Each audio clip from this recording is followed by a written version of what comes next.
Good evening, everyone. Hello. Um, Hi. We're starting a new game today. Strange Antiquities.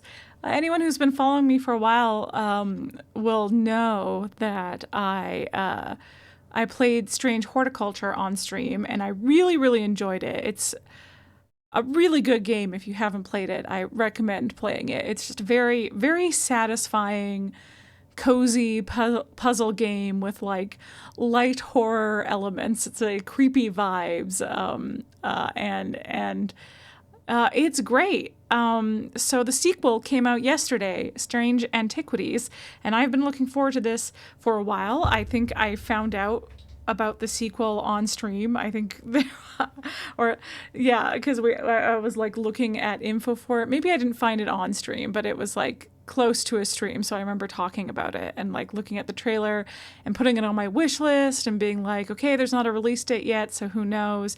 But then the demo came out, and so they were like, release date soon. So that was exciting. I didn't play the demo, so I'm going into this with completely fresh eyes, other than watching that initial like announcement trailer way back when. Yeah, I then the announcement came that it was coming out. Thanks for the 38 months, Chromavision. Are y'all ready to play Bizarre AF Antiquities? Hell yeah. I, for one, am super ready to see some Bizarre AF Antiquities. Oh, thank you, thank you. Yeah. So I'm very excited for this game. I really enjoyed the first one. I hope this one's good too. All I know about it is that we are presumably a different character than we were in the first one, because we seem to be running an antiquities shop rather than a plant shop. But I imagine it will be a similar deal of like trying to identify the weird items that we find, much like we were trying to identify the weird plants that we found in Strange Horticulture. I know that it also takes place in Undermere, which is where the first game took place, but I don't know when. I don't know if this is like happening at the same time as Strange Horticulture, if it's after, if it's before. After would be interesting and hard to pull off, because there were multiple endings for Strange Horticulture. So, yeah, we'll see. Strange Horticulture, there was a cult trying to summon a beastie that was killing people. There were like murders happening, and we kind of heard about it a bit from like our customers and gossip, and like some people coming to us for help with like finding plants that could help them with it. Including the cult was like, hey, join our cult, and we said no. But that's what I mean about multiple endings, is you can say yes, and you can work for the cult and try to summon the creature, and like, yeah. Whereas we did the opposite. We worked against the cult, and we managed to prevent the creature from being summoned, or sent it back. Something happened. Anyway, and I think we did really well. I think we saved everyone. I don't think anyone died. Very few people died, if anyone died, but I think we did really well. I did great. Thanks, Bernie. Hi. Yeah. So that's sweet, because there was a lot of like little decisions along the way that it looked like they had like a chart at the end that really like laid out who could have died and whatnot. So yeah. Though I could have killed that guy, as it turns out, who kicked a dog. Or something to that effect. Hit a dog? He did something bad to a dog, and we didn't like him. So I would not have been sad if I had gotten him killed. But everyone else, I was happy I didn't get killed. So I am interested to see when this will take place, because I don't know. The other thing I know about it is that we once again have a cat. You haven't decided how much you'll actually watch the stream, given you haven't played it yet. Yeah, I'll be honest, was imagining that you like would maybe watch for a bit just to like say hi and be excited and then bounce, because I understand that you want to play this. So Bernie's the one who recommended Strange Horticulture to me and Rosé'll play back in the day. So I expect Saberni will want to do her own playthrough. Yeah. presumably there won't be too many spoilers this playthrough. I am, you know, I'll go for like 2-ish hours, maybe a little longer. But also if it's anything like Strange Horticulture, I did just like get caught up in the gameplay loop and want to go forever. So maybe I'll go longer. We'll see. You were gonna play today but was sick instead. Oh no. Oh, I'm sorry. Well, I hope you feel better soon and you get lots of chance to play in the next week or so. Yeah. Yeah. Well, I think with that, I think let's just jump in. Let's just switch over. I'm gonna hang out in this corner because that's where I hung out in Strange Horticulture, but we'll see. We'll see. Maybe I'll switch around where I'm hanging out, but yeah, this is where I'm hanging out. Also, there isn't much in the way of sound on the menu. That's probably an okay volume. We'll look at it for now. There shouldn't be too much in the way of audio stuff anyway, though who knows? Maybe there's more. But yeah. So let's do it. Let's start the game. Ooh, there's save files.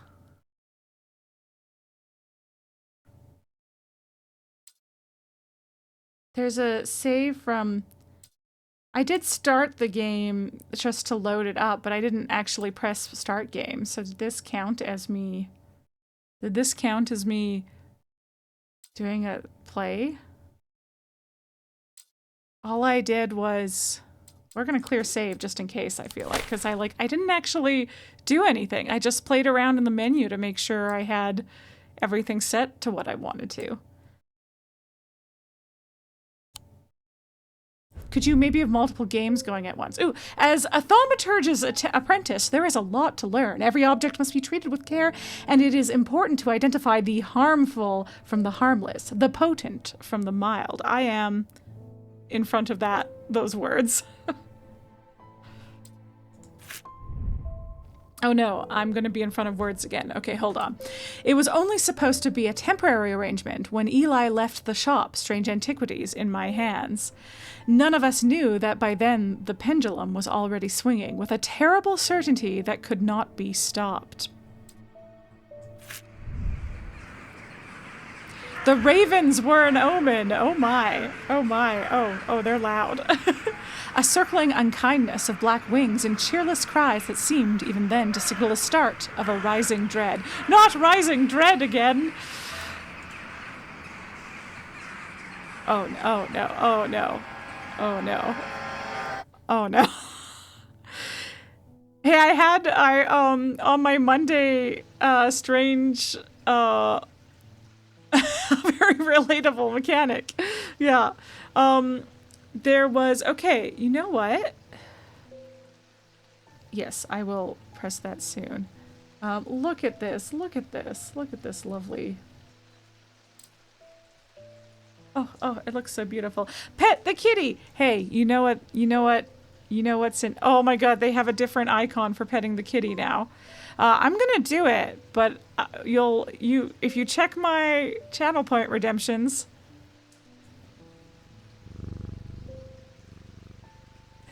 you'll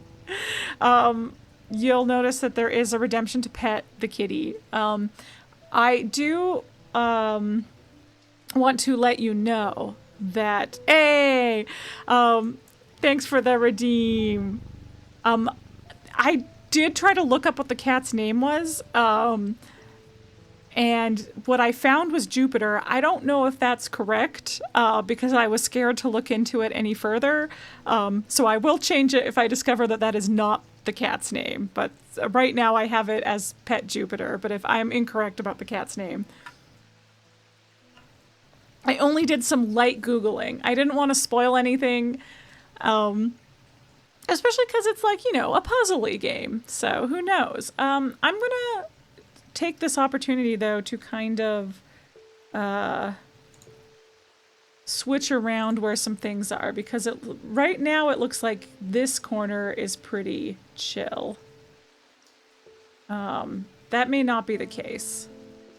There might be stuff I'm blocking here or stuff that'll come out here. There's like a thing behind me.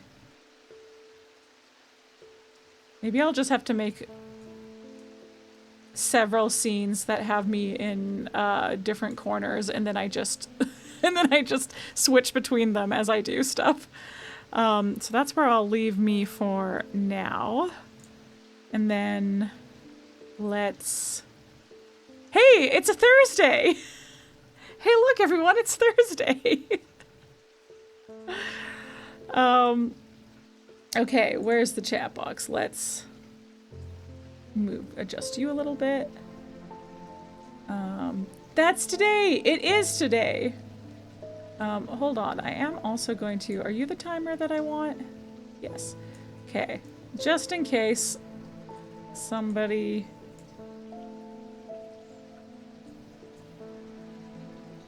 redeems this. Let's get that in a spot, okay. And then the chat box will be just above that. Like here. Oops. I didn't mean to grab that. Oh no. Oh no. Oh no, everything's gone awry. Oh god. Okay. Alright. And there. That should put the chat box in an okay spot. Oops, I made it invisible. Okay, there. Alright. Now we're all set up. Okay.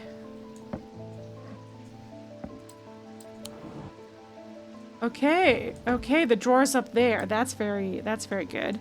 Can I move you over so that everybody can see this funny little head? What are these?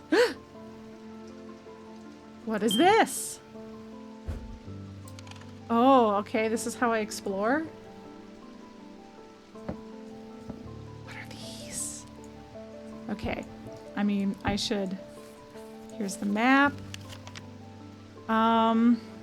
Oh, the map is of Undermere. We're gonna be more local. We were very all over the place. Like, we went outside of Undermere a lot. For once, that is today. So I'm very excited about Thursday being Thursday. Okay. So this is fun. This is cool. Wait, let me look at... I may vaguely recall... This is now maybe ringing a bell from the reveal trailer that there was a map of Undermere. I'm looking for Strange Horticulture. Yay, it's number 2. Where are we? This is there, right here. Oh, come back. No, come back. Right here. Here's where our little shop from the first game is. Yeah. Oh, how fun. Okay, okay, cool. Okay, let's put stuff away, I guess. Oh, there's more over here. What are you? Oh my god. There's blank spots. Let's not put them in randomly. I don't want to accidentally rise dread. Reminder, I've stored a couple of items in the cellar of the wine merchant next door. EW. Okay, let's go to the wine... We could go to the wine merchants and get some stuff. Should we do that right now? The wine merchant next door. Okay, where are we? 29. Okay, so we're here.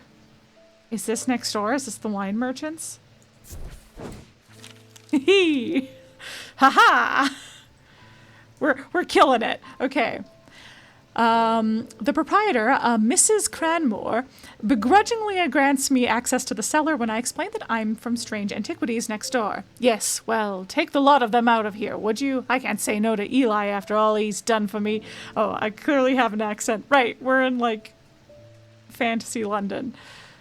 I can't say no to Eli after all he's done for me, but I don't like the thought of those unnaturals in my cellar.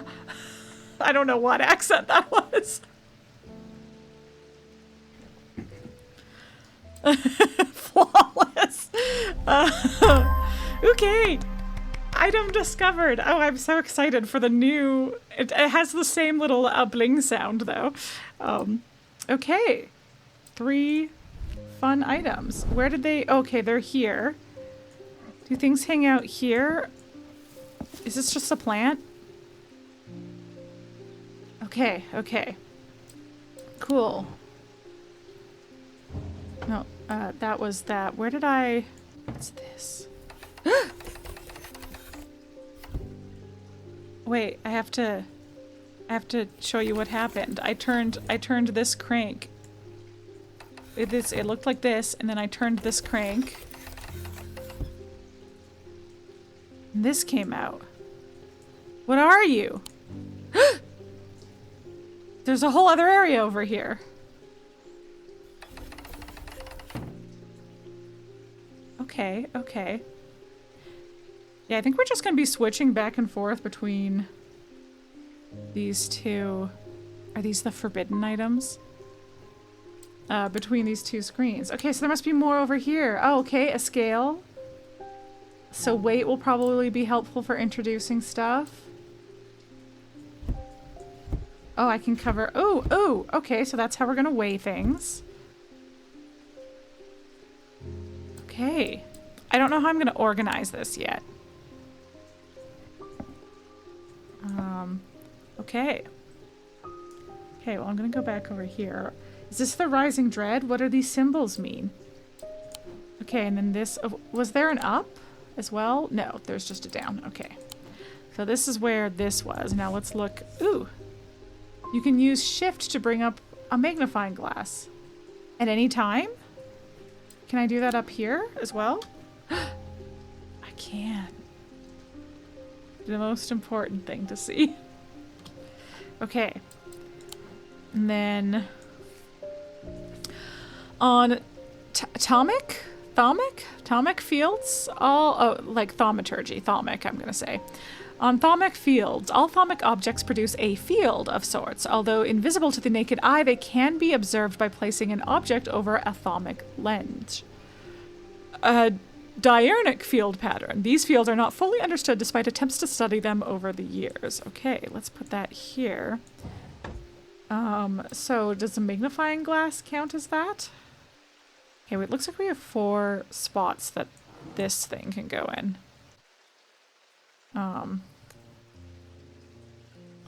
There is... They're facing this way, they're facing this way. This way. There's not other side ones. There's the one going to the other side. No, they're all facing this way. But can I turn it? Oh, I can turn it. It goes this way.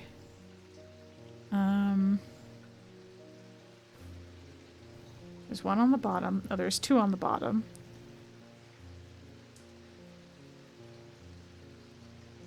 We have a...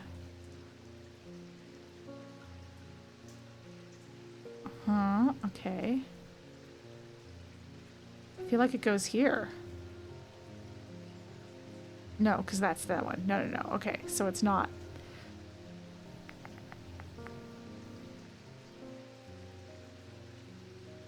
Can I move things around? No.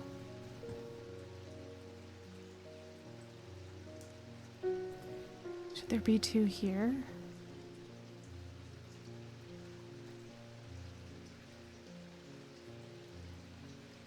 Interesting.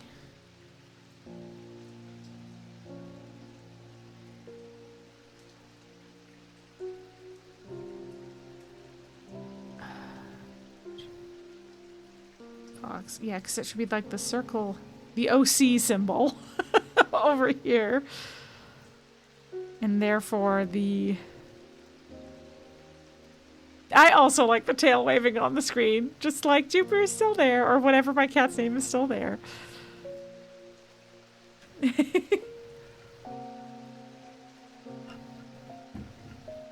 Okay. Well, this may... I'm going to put this back. This may require more information. Okay, and then this is done. Can I put you in... Is this the archive? Yes, I'm going to put you in the archive. Okay. We have 2 more items here. Should I put these up here with stuff? And then the map. Okay. Yeah, okay. Let's close these drawers for now. Oh, there's more! Oh, no, it's the up. It's up. It's the up. Okay. Okay. I guess let's start doing stuff. I've explored surely enough at this point. I'm gonna put hanging things next to each other, I think.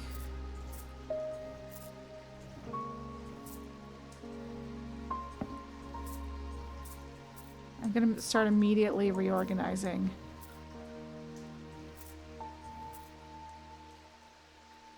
Sorry, Eli, if you had a process here. Yes, okay.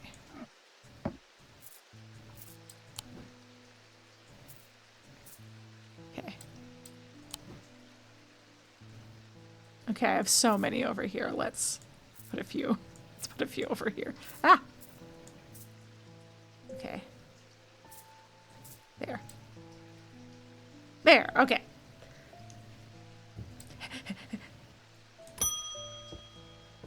Oh, there's an exclamation. Eli, okay. I have been called away to assist in an urgent matter in Ravenglass, and I must leave at once. I am leaving the shop in your care with some reluctance, I might add. Well, thanks for your belief in me, Eli. Make use of my reference materials. Here, take this. A book. A book? A book. There's an index in the back that may be useful to you. If in doubt, study it carefully. Oh, I will. And remember that there are some powerful artifacts here. Under no circumstances should you seek entry to any locked doors, drawers, or cupboards. Okay. In fact, safe is not to touch anything at all. I already reorganized everything. I should be back in a few days. Okay. This stuff is on Buddy's tail. I don't want that. Okay, okay, where can I put you?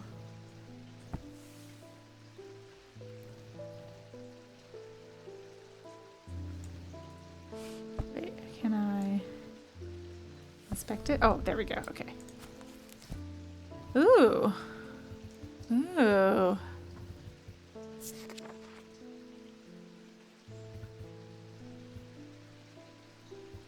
Oh. Okay, table of contents. Then the index. That's very useful. Oh. Well, shall I read the whole book right now? Ecumenical. An ecumenical is a receptacle commonly featuring a memento mori. A memento mori. That acts as an aid to recollection. A memory cannot reside in both the mind and the ecumenical at the same time, and it cannot be stored indefinitely. When a memory has been left for long periods, it can begin to emit unpleasant vapors. An empty ecumenical, on the other hand, has an ominous presence, pulling at the threads of one's mind. Memento mori, reminder of death, skulls. Ares, the ram. There you go. Ares remnant. These objects induce a form of why am I struggling to synesthesia? Oh God, it's hard to say. Where colors and tones, light and shadow, can be felt through touch. They are sometimes used by those who work in low light conditions, such as miners. The gemstones in an Ares remnant are arranged in the shape of the constellation that shares its name. These items are made of two distinct binding seed. These items are made of two distinct materials representing the mentic and the wixic. The winding path, the mind, is described by a spiral encompassing the body, the seed. A binding seed is a form of punishment that amplifies feelings of guilt and shame. The labyrinth at Castle Morgan, a larger-than-life binding seed. Here, I gotta switch around so you can read stuff. Ethereal key. An ethereal key is designed to be hidden from prying eyes. When activated by moving the object in a circular motion, the key is revealed by its gemstone of light. These are rare items and not generally known about outside of thaumic circles. Gemstones of the night power the concealment charm. Oh, well, that's a fun picture. Eye of Cernunnos. Known as the Eyes of the Forest, these ancient artifacts enable one to enter the minds of lesser creatures. It is alleged that Cernunnos himself wielded an eye. Eye of Cernunnos are hard to come by. They are powerful and should not be used carelessly. Guise of Lillian. These items can allow the bearer to pass unrecognized. If used for any length of time, the wielder can begin to lose their sense of self. The remains of bygone creatures have been used in thaumaturgy for centuries, from petrified teeth and bones to trilobites, ammonites, and devil's toenails. Devil's toenails. A guise of Lillian is one such item that makes use of this ancient source of power. Hearing charm. This simple trinket that amplifies sounds. While generally used by the hard of hearing, they are a curiosity that can be enjoyed by young and old alike. And of course, they have more devious applications too, making it possible to eavesdrop on private conversations. Oh, well, that sounds great. Hearing charms take the form of animals known for their hearing. Heart chamber. There is a vast skull in the catacombs said to be that of the beast Blencathra. Holgar's followers believe that when he slew it, he trapped its soul, along with its power, in an item known as the Wraith Chamber. Heart chambers are based on this mythical object, but they have morphed over time into a way to keep those dear to us close to heart after death. Holgar wielding his twin axes, Wolfsong and Fearbringer. So much mythology. Horn shackle. Horn shackles are used to bring about change in one's life, bestowing the ability to overcome personal demons. In use, the horns are rubbed between one's fingers, causing them to become worn smooth over the years. They can be worn as pendants, but are more commonly totems of some kind. An example of an elaborate horn shackle. Hunter's Boon. A Hunter's Boon is a primitive item. They grant the power of the predator, enhancing perception and agility. They are made from trophies taken from slain beasts, with those from the deadliest predators being the most prized. They are simple items without embellishment. Lamb Siphon. Used to reverse the effects of the Blackheart Curse. A skilled hand is required to perform the procedure, drawing the curse from the body over the course of several hours. The instrument is made using the dried seed pod of a sheep snap plant. Hey, we know somebody who's an expert in weird plants. Sheep snap, a plant said to bring good fortune. Libule. Libule are purported to offer reassurance in times of upheaval and change, but they are not held in high regard by most scholars of the occult. Yeah, we had sheep snap plant. Like, I wonder, I don't know, like, what kind of crossover, because, I remember mention of the Blackheart Curse. Like, I don't remember the exact, I should really just re-listen to my playthrough while I do other stuff at some point. Just to remind myself so I catch all the little references, you know? But I swear there was a reference to this as well. That being said, an imbuement of wisdom shows that Libula is not merely decorative. There is power in symbology as well, old thaumaturges knew. Orford Spire. During the Rite of the Red Knives, an Orford Spire is fully submerged in goat's blood for 9 days and 9 nights. When performed correctly, the rite is said to impart vitality and clarity of thought, although perhaps not for the goat. Yes, poor goat. Ossic Ring. These somewhat macabre objects were originally made as offerings to the goddess Korchen. Korchen? Meh. But the practice fell out of favor as belief waned. They are hard to come across now, but they are occasionally sought out for their ability to keep vermin at bay. Some say that they can hear Korchen's unearthly hiss when they hold an Ossic Ring up to their ear. Korchen, the serpent goddess. There she is. Restful Mether. Oh, this plant looks familiar to me too. We certainly had this. A mether is a thaumaturge's link to the inner mind. A hot tea made from the Dranthium, plant is drunk from them, taking on different properties depending on the type of mether. This particular type can be used to enter a meditative state and bypass the rush and clutter of consciousness, promoting clarity of thought. Sextrum protects against insanity in all its forms. In all its forms. These items, like the mind itself, are not well understood. Well, there you go. Shadow hold. A shadow hold or oshadic vessel is a container of any kind, sometimes a jar or a bottle or some sort of box. It can be used to contain an oshadic spirit, the manifestation known as creeping dark. Pulling it from the shadows like poison from a wound. They are decorated with an elaborate design called a shadow catcher. A shadow catcher design. There it is. Shimmer. These belong to a series of objects that were designed to slot into armor or weaponry. They induce calm rage in the face of the unimaginable horrors of battle, allowing the bearer to stay one step ahead. The Knight of Thorns famously wore a shimmer on his chest plate, but it didn't save him from being slain in the Battle of Southerfell in 1356. There it is, armor worn by the Knight of Thorns. I feel like we'll be able to figure out what that is based on like what would fit in here. We'll look for something triangular maybe.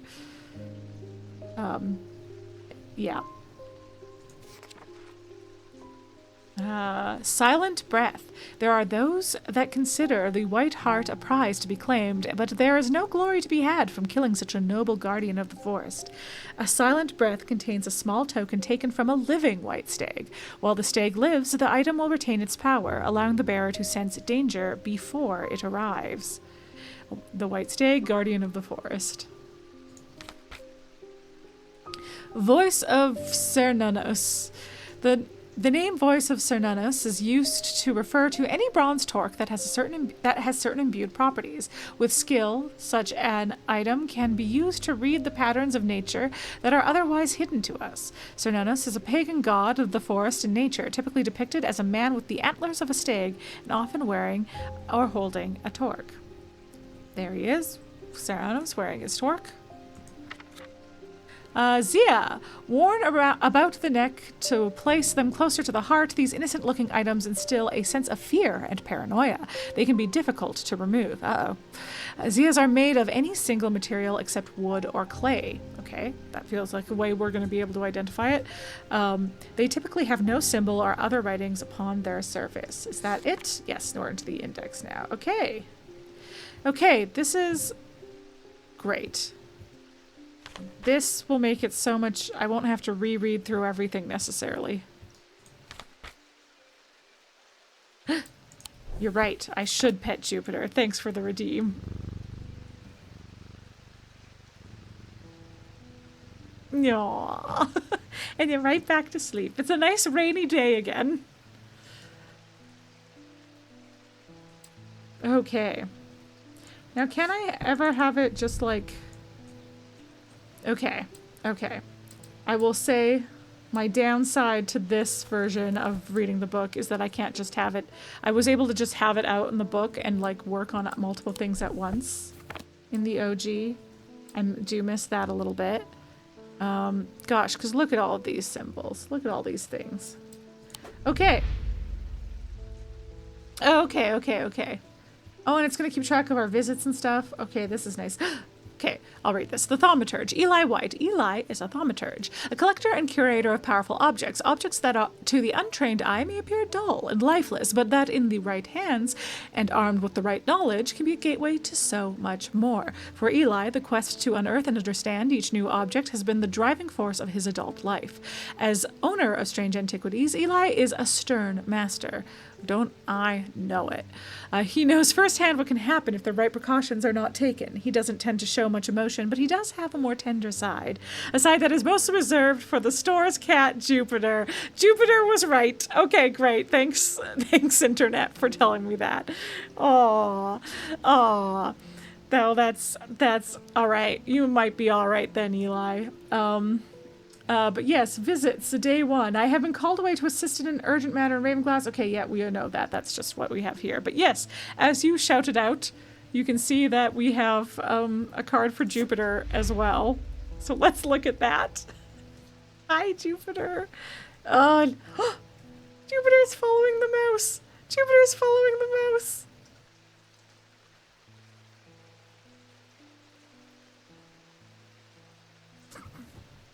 visits. He's always by us. She's always by us. I don't know. He. No. Yes, he. Jupiter is the thaumaturge's cat, or more accurately, Eli is Jupiter's thaumaturge. Correct. Jupiter found strange antiquities, perhaps drawn to the curiosities within, and made it his home. Eli was more than happy to accommodate him, but he learned early on that Jupiter was his own master. His business is his own, but it largely consists of regular naps, terrorizing rodents, and midnight explorations of Undermere and beyond. What he does on his excursions is a mystery, but he seems to be well known among the town's residents. Aww. Is he visiting his bestie Hellebore over at Strange Horticulture? Or are they bitter rivals? I like to imagine they're besties. Okay. Okay, sweet. Well, let's ring this again. What is this? I have a growing fear deep within me. I cannot let it take hold. Okay. Yeah, so this is the mold dread. Very unusual for a brown tabby to have heterochromia. Is it that's more of a white cat thing, right? A very special boy. He's a brown tabby, he has heterochromia.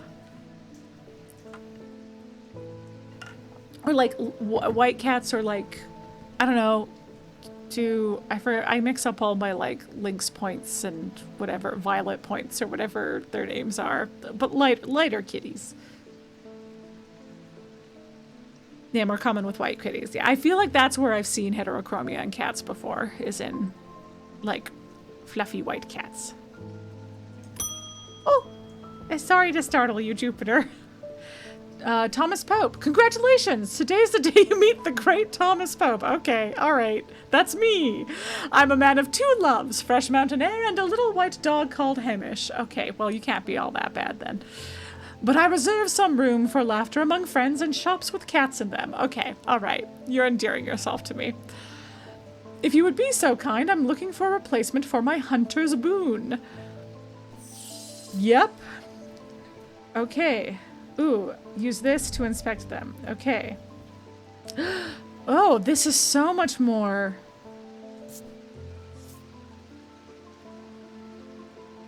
Nothing to remark. Okay. Nothing to remark. Textured. Okay. Made of clay. Okay, there was something that couldn't be made of clay. I don't remember what it was. Okay. Excuse me, sir. This isn't actually my shop. I must look at a book. Hunter's Boon. Okay. We're going to go to the contents. Yes, Hunter's Boon. The Hunter's Boon is a primitive item that grant the power of the predator, enhancing perception and agility. They are made out of trophies taken from slain beasts. Okay. Made of an animal, yeah. With those from the deadliest predators being most prized. They are simple items without embellishments, so probably not like... I was drawn to this because I remembered something about a simple item without embellishments. We have a few. You know what? Let's put animal totem looking things together. What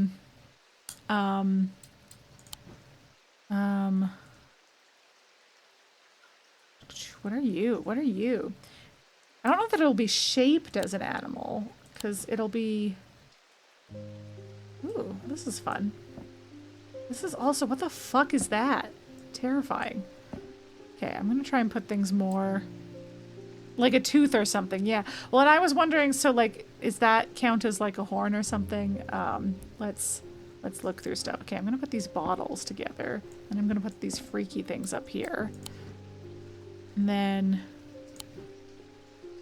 Are you a hanging thing? No, you're not a hanging thing. Okay.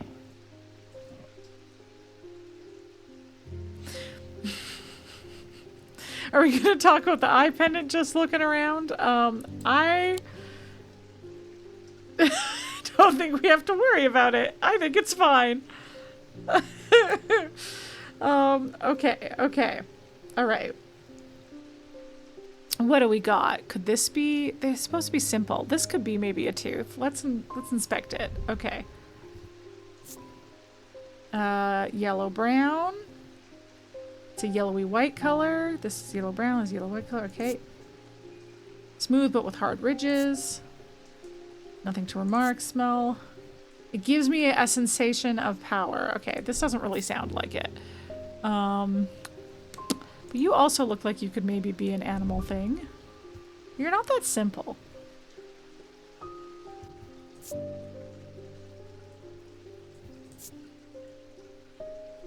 Hard and somewhat rough.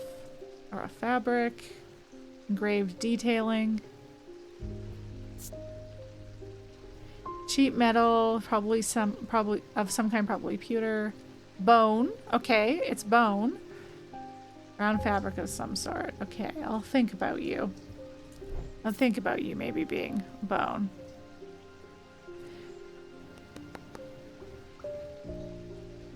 I mean, this isn't a full skull. This is little bones. Let's look at this one. But again, fierce predator. A tooth would make the most sense. Bone, yellowed white, brown twine of some kind. I imagine that's what all of this is. Hard and somewhat rough, coarse fibers.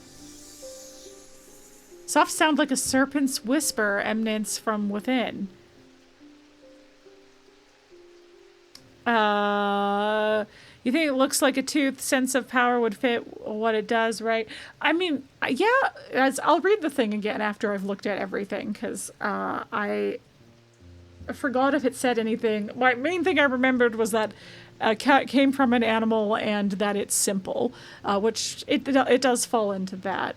So I will read the thing again after I look at everything. But serpent doesn't seem not it.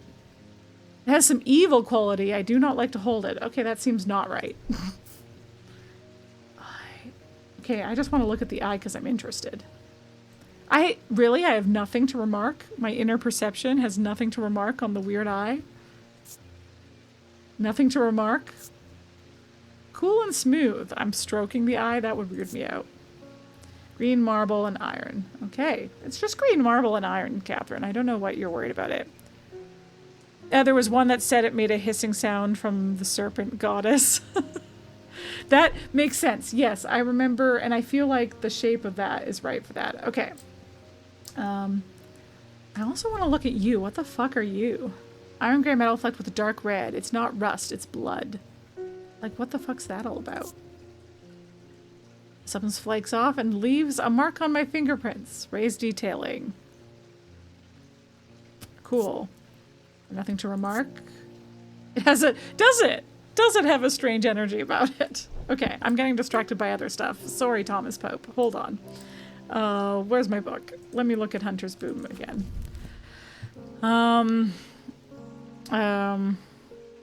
Okay, yeah, okay. So I was like ignoring it because of the power coming off, but it does say it grants the power, so maybe. Maybe B-Tooth. Maybe B-Tooth. Where'd you go? It was you. Does look like a tooth, doesn't it?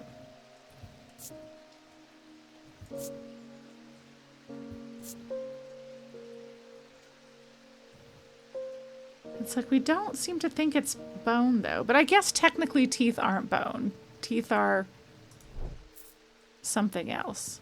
Let's try it. Let's try it. If we get a little rising dread this early in the game, then what's the harm in that? Hey, okay, great. Oh, and it tells you, okay, I like this. I like that if you were to, this is a tiger's tooth, a trophy from a predator. On closer inspection, it gives a sensation of power. Okay, yeah, so you were right about the sensation of power being a clue. Yeah, because, like, what was I gonna say? I like that if you were brute forcing it, you could still, you wouldn't be lost as to why it ended up being the right one, which is nice. Because surely in a game like this, you're only brute forcing it under very dire circumstances. Book content discovered. Heck yeah. A Selenic tome. Oh, totem, not tome. These carved totems, more commonly known as moon hearts, can be imbued with a sentiment or feeling, such as love or joy, then held tightly to recall the same feeling. They sometimes feature crescent shapes associated with both the Selenic and Noctic disciplines. Indeed, the form of the item itself will often have a connection to either the moon or the night. Heck yeah. You can also add items to labels to items while inspecting them. Yeah, so let's can I look at your label? Okay, so they seem to automatically do yellow, so maybe I'll do red for guesses. Ooh, there's so many different labels now. You can change the shape too.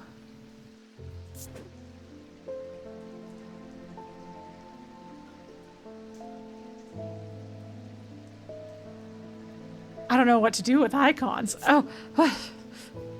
Okay.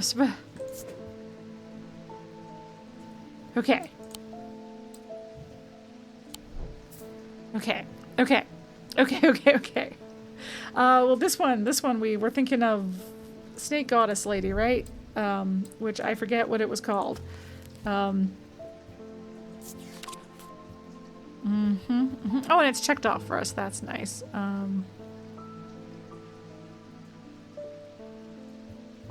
I mean, the good news is I remember the picture, so I'm just gonna flip through until I find the picture.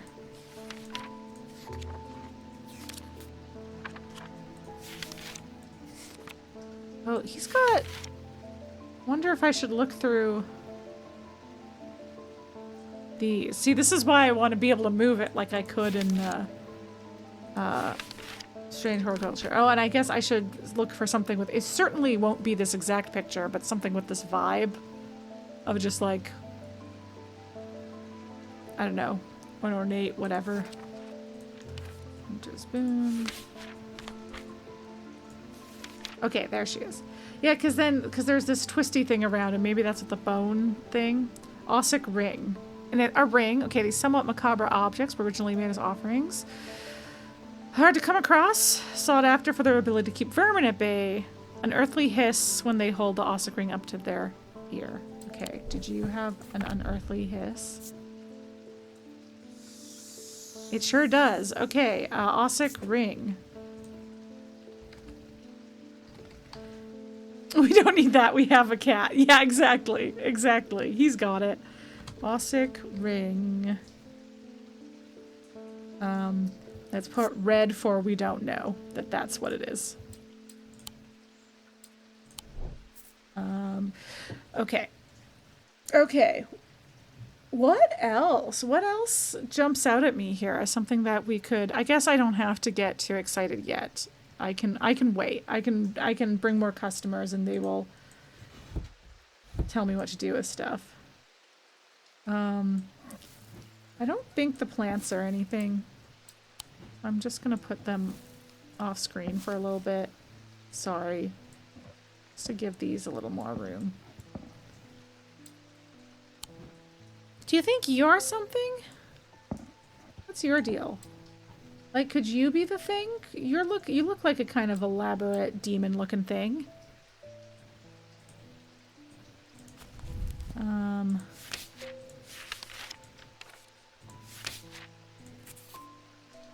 Like this, like the horn shackle? Rub the horns and see what happens. Yeah, okay. A horn shackle uses change. So bestowing an ability to overcome personal demons. The horns are rubbed, as you said, can become worn and smooth over the years. Okay, let's see if it's smooth. They can be worn as pendants, but are more commonly totems of some kind. Okay, so I was just looking at the picture, I was looking for a pendant, but this does seem like it could be a totem as well. Okay. Okay, let's feel it. Okay, these are rough. The horns are rough. Cool and smooth stone, though, so I'll keep that in mind for other stuff. It fills me with a sense of foreboding. Nothing to remark upon. Oh, that's touch. I thought at first it was bone, but it's in fact clay painted to look like bone. Dark blue-green gemstone. Okay. Okay. All right, well, I'm not sure about you. Something in there made me feel foreboding as well, but...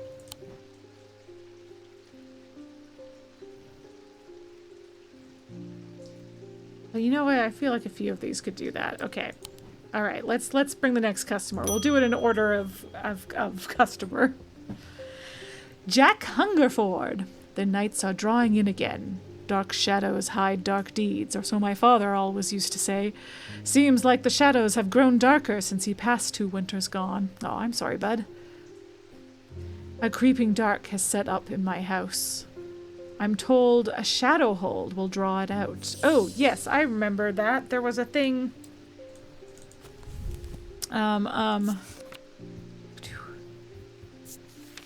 Yes, okay.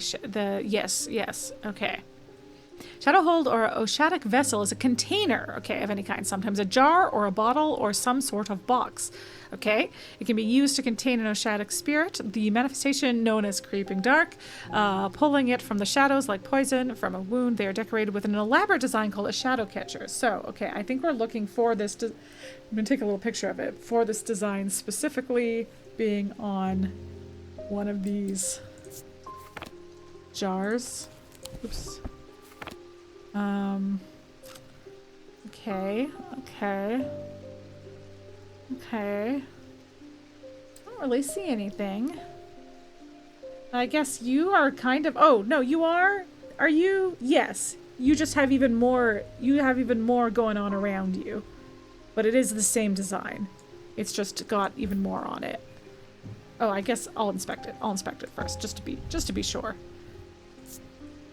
I have nothing to remark. Pungent. It smells pungent. Okay. These markings have been carved in. It's made of clay. I don't think there's any reason it can't be made of clay. Let's try it. Oops. Why did I press that? Use item. We did it.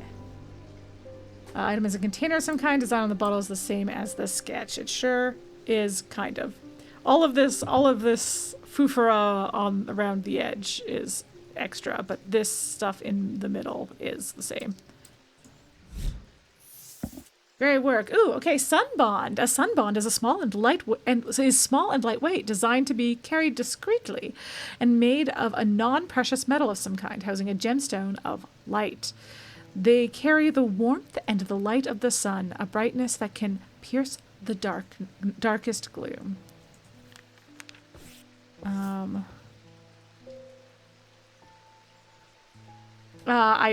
Thanks. Hey, they're telling you about the auto labeling. That is the first thing I did when I started this game up, was go turn on the auto labeling. But nice of the game to tell you. You could maybe be a something. Bronze. Bronze isn't precious. Iron, bronze, and iron. You look kind of like a sun. Somewhat painful. That doesn't seem nice. Thing to remark. There is a darkness to it as if it holds untold fears itself. Well, that seems not like what I was looking for. Cool. Oh, Buddy isn't in here? Okay.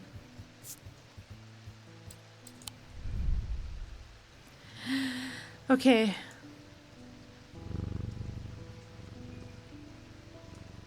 Okay. Someone new. Oh, hello. David Schaefer. What's up? What's with all these ravens flying about Undermere today? I can't remember ever seeing anything like it. Not a good day to be the sort who believes in dark omens. A letter for you. Thanks, bud.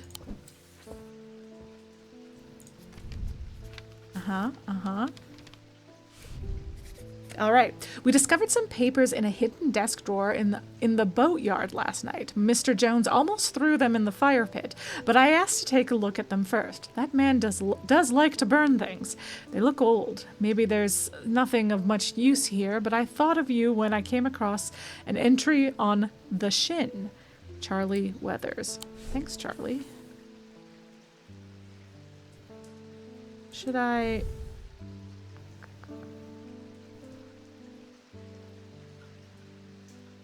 So, wait, should I go to the boatyard?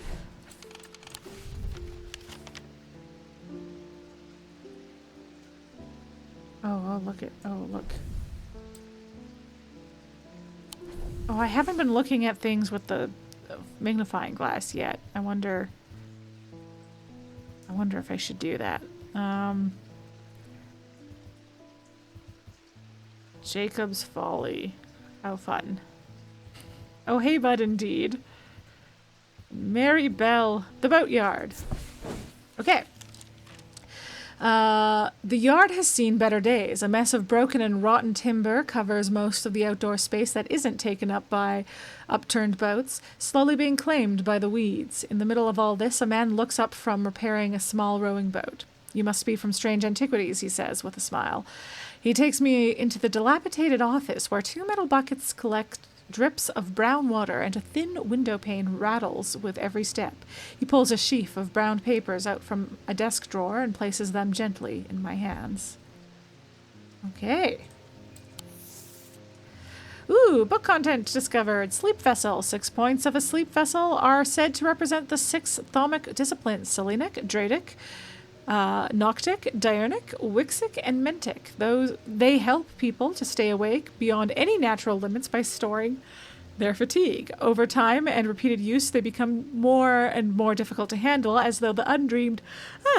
that was an interestingly timed yawn. Creepy. So undreamed nightmares are beginning to seep out. Oh. I can't see the other ones. Apparently, as an afterthought, and somewhat reluctantly, the man gives me something else as I'm leaving. I've no use for it, he says. Don't even know what it's for. Okay. Okay, is this the 6 points of the thing?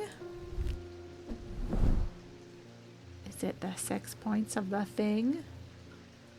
Okay, I'm actually going to put you up here, and then I'm going to put you over here.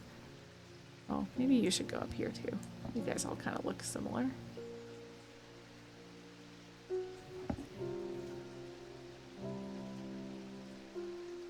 Oh, and then I'll put... Hold on, let's put identified stuff over here for now. Upper left has got to be torque. What's upper left? Oh, this. Yeah.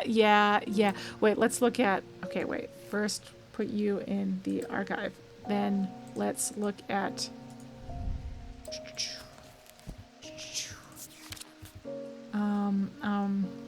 Oh, shoot. What was it under? It was the big... Wait. I might be able to find it. Here it is. Nope. Cernona, yeah. Was Eye of Cernonos? No, it was the other one. It was the other Cernonos thing. Nope. Right? No. Voice? Wearing his torque. Yeah, it does.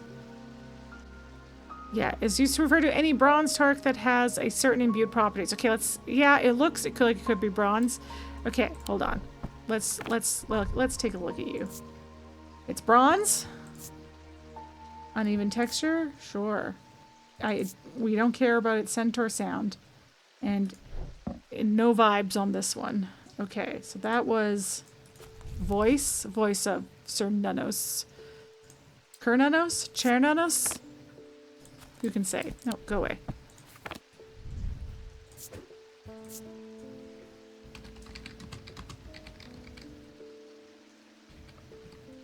Okay. Okay. Ooh, there's a little spider. Oh, there was an option to turn off spiders as well. So I could do that. So that you don't have little guys crawling around on screen. Get him! Get him, Jupiter! We have the same thought. No. Too sleepy! Too sleepy. Okay. Wait, what? Will this say what new... Will it list new entries? No, it won't. It won't tell them what the entries were. Sunbond, was that the new thing? Right, this place. Shin, were you new? Yes, because you're from the boatyard. That's what I just got. These common items are made using materials with a connection to the ocean. They began as superstition, simple objects made by sailors and fishermen to keep their boats safe, but with the help of old thaumaturges, they became something more as they lived more and many lives were saved. I also want to look.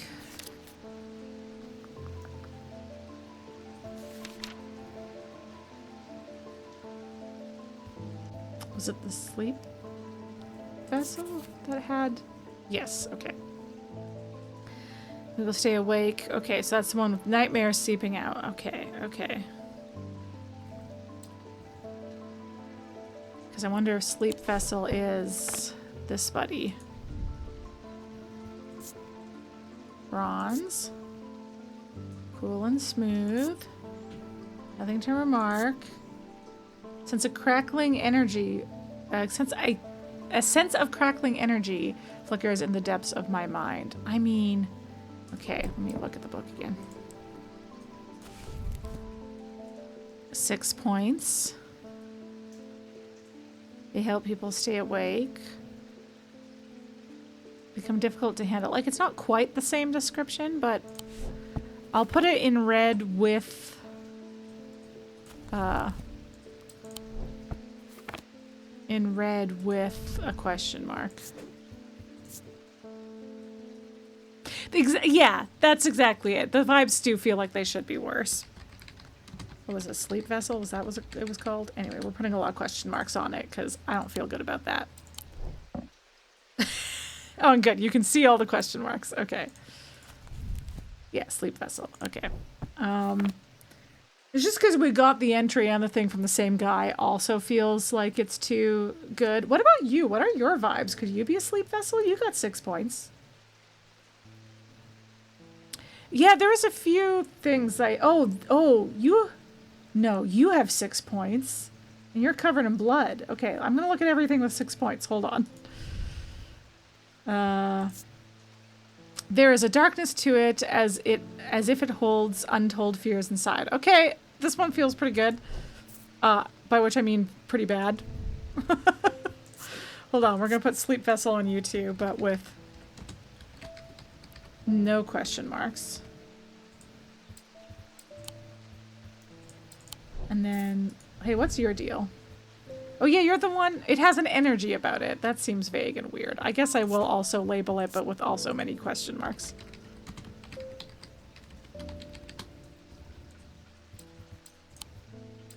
The vibes feel like it should be weirder given how, like, fucked up this looks. Anything else with 6 points?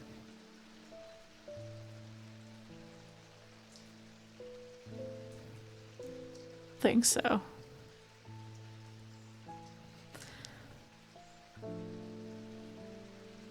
And I wish, so maybe I will learn what these symbols mean, because maybe they will refer to which, because we have this symbol down here.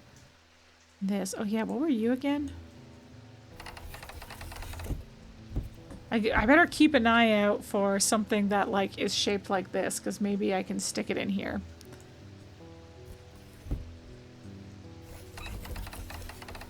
Put you back. Okay, and then what else was I?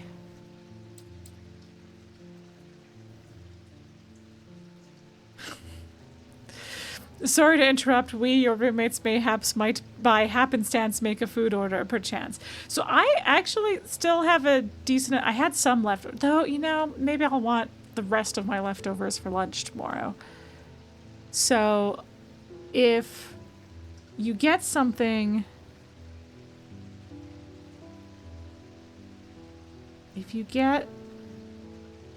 hold on, I was like, did you message to say where are you getting stuff from? Because I might get something small then, because I had an early supper with some of my leftovers. So I wouldn't need a lot. So I guess keep me posted. Yeah. Yeah. Oh, I'm getting distracted by messages now. Okay, hold on. All right. Okay. Okay.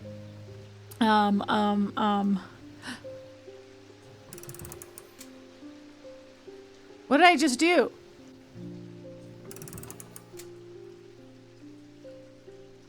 I wrecked the time.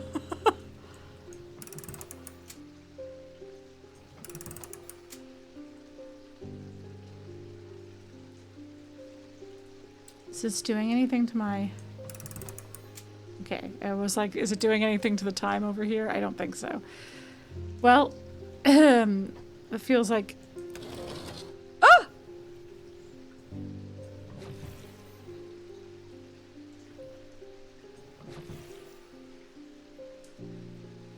I gotta stop pressing things. Okay, 20 minutes before the closes. Maybe I'll take a quick break then and take a look. I will be right back. I gotta stop just poking things. I will be right back with some more Strange Antiquities.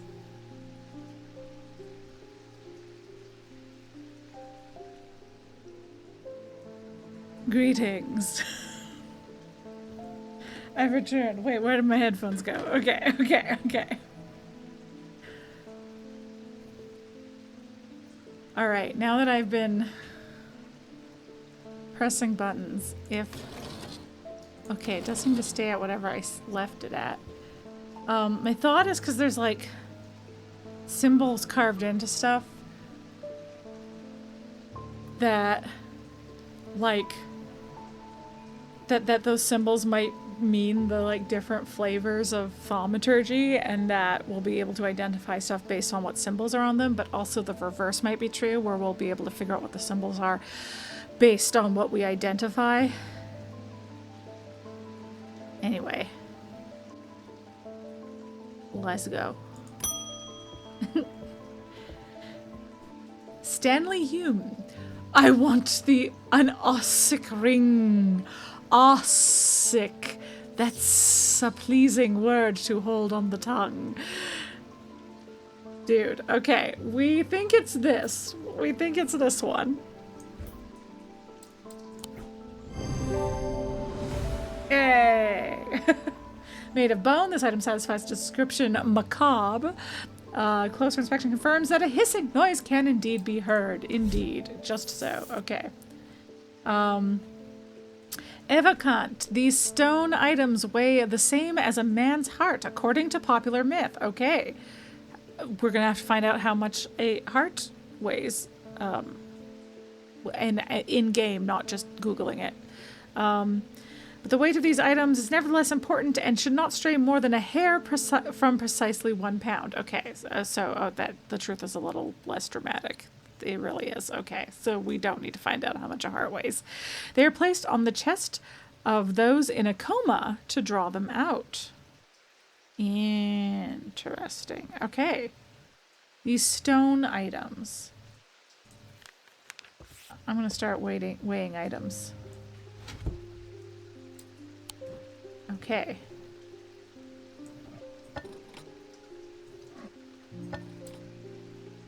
Okay, less than a pound. More than a pound. This has got to be more than a pound, yeah. These all seem stone, right? Okay. Tell me more. Stone. Hard and cool. No smells or anything, and no inner perception. Okay. What was that called? That new thing we just got? I mean, I guess I'll try a few other stone things. Yeah.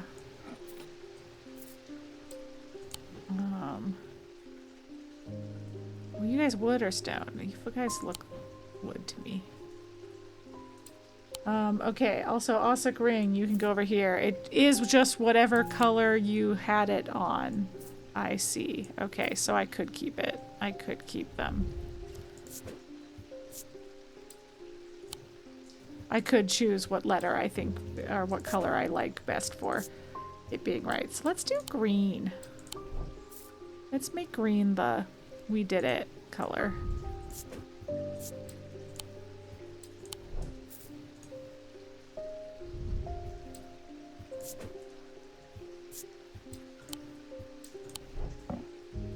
There. Okay. Uh-huh. What was the one that was just painted to look like bone?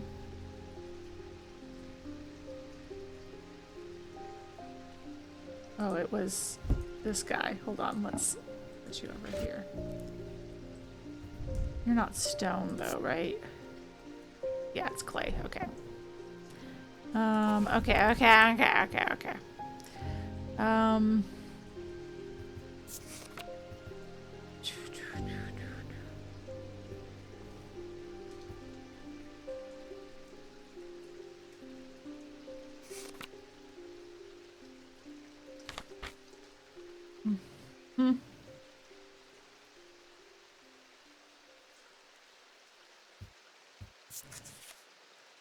Yeah, okay. Then ends weigh the sand is precisely 1 pound.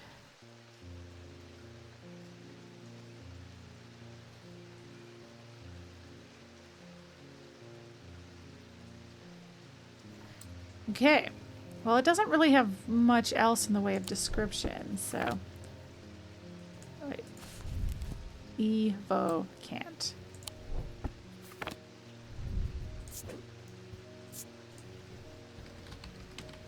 I'm gonna put a lot of question marks because, like I said, that's literally all we have to go on is the fact that it weighs 1 pound.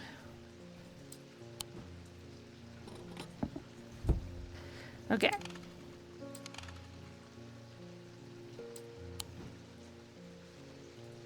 Mm-hmm. Oh, we got a new recurring character? Edmund Bishop! Hey, the behavior of these ravens, disturbing to say the least. As a rule, they only come together to feed. Ravens are omnivores, carrion eaters mostly, but they'll take anything they can get their talons into. And they'll kill, if necessary. I didn't plan on dropping in today, but there's something happening out there, and I'd like to know what. A voice of Sir Nonos might help me, put me at ease, or it might do the opposite. Well, let's find out.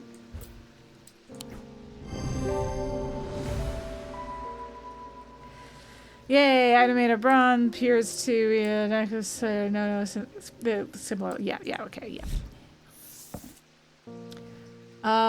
Spirit Eye. There are some who say who stay away from spirit eyes, believing them to be a window into a world that should not be seen, and others who deride their fear as nothing more than superstition. It is not clear exactly what they do show, another lair beneath the visible world perhaps, a lair that requires something more than the traditional senses to experience. They draw their power from the opposing symbols inscribed on them. Interesting, okay. Alright. Let's turn you green. I'll end the day when I'm ready for it.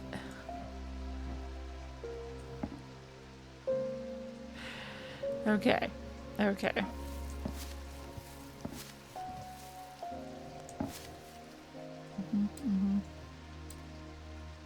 Okay. You know what? We'll hang things in here. And then put these here. I did have them in alphabetical order in Strange Horticulture, didn't I? I guess I'll do that once I start having too many items to just look at all of them. I like that the way this goes implies that we're like, oh, what do you think all these spooky things are? That this is like we're moving the building, not ourselves. The way everything swings. Oh, all right. Anyway. Yeah. Oh, wait, let's look at this first. Let's read about the Ornithologist Edmund Bishop, the 14th Lord of Gleeston Castle, is a man of wealth and privilege like the 13 before him. He is a man who would be easy to despise as his father was, but he is well loved by those who know him. Now retired, he was a professor of ancient languages at the University of Cumbria, but his real passion is birds. His students learned to divert particularly dense lectures on Latin declension by by asking about local owl species or by quizzing the professor on increasingly exotic bird calls. Friendly Mulligan. Edmund was only too happy to oblige, spending hours recounting stories of his adventures in Africa and New Zealand. How delightful. All right. End day. Are we going to get little chapter thingies? End of day 1, the black mare thundered through the icy rain, shining wet in the silver moonlight. Her cloaked rider was exhausted, cold, and soaked to the bone. He knew he would not survive the night if he did not reach Black Barrow. Okay. Looks like there's 17 chapters?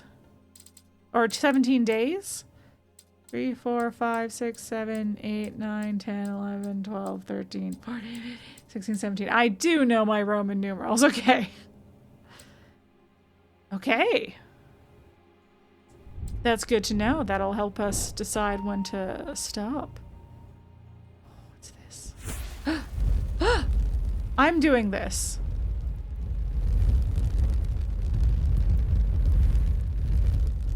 Why am I making this? What am I doing? What am I doing? I like that I can go back through it. Oh, it's so pretty.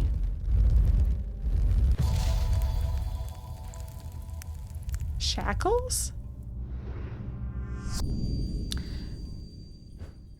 An escaped prisoner ran northwest. He hid me in the first building he came to. An escaped prisoner can't. Okay, is this like the? Will I have? Hold this. He hid me in the first building he came to. Okay, I do get to keep it. Okay. Yeah. Oh, I can use WASD to navigate my shop. Oh, it's a lovely day out. Aw. That's nice. Okay. Okay. Well, that's nice and smooth. Okay. Oh, let's explore. It is Friday now.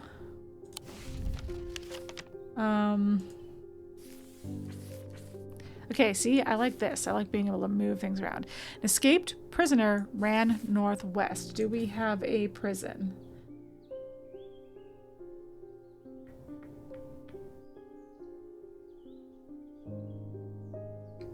The old jail, okay. 10. Ran northwest.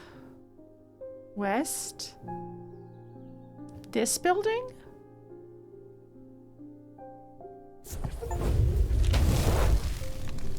Okay. Friday. The dilapidated warehouse is dark and imposing, and the struggling flame of my lantern does little to pierce its depths.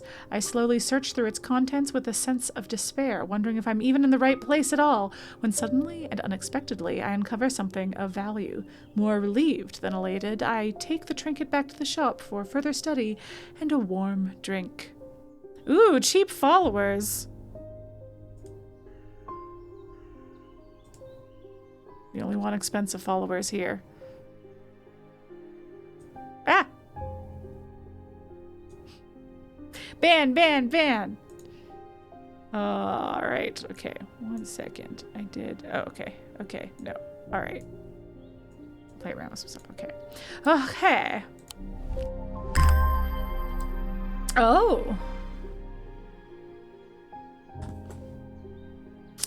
I don't love it. Whatever it is, I'm not sure I'm a fan, you know? You know? Okay. It's gonna go on the creepy shelf over here. You know what? We'll take a look at it. We'll see what's up. A huge black gemstone streaked with red iron and polished wood. Okay. Polished, rough, polished. Nothing remarkable about its scent and sound. Nothing remarkable about the vibes. Okay. All right. First customer of the day, let's go. Hey, did anything move? We don't have an equivalent of the Wandering View yet.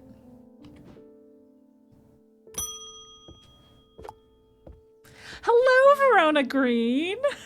Oh, well, that's just perfect. Undermere fizzing with fear over these ravens, and the thaumaturge has left his apprentice in charge. My girl! Yeah! Sorry, my dear. That was rude. Pay no attention to me. I'm an old lady who got out of the wrong side of bed.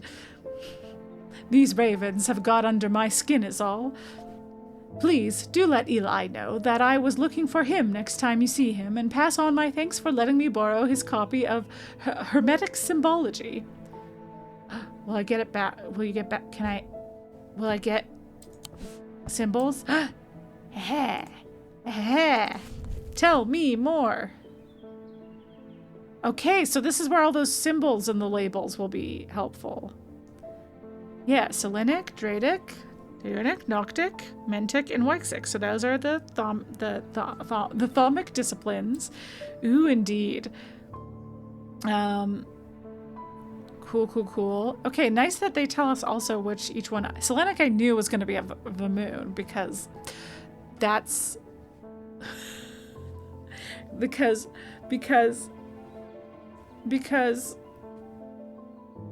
the Salute is Sailor Moon anyway in the English because it's the moon anyway. Oh,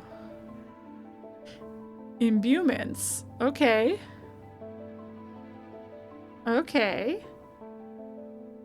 So wait, what did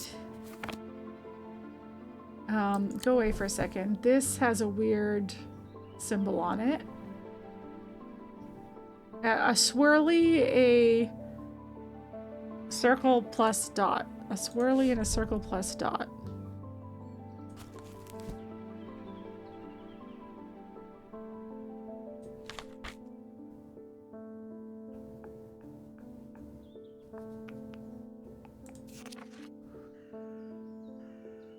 Yeah, a lot of these are on the other shit.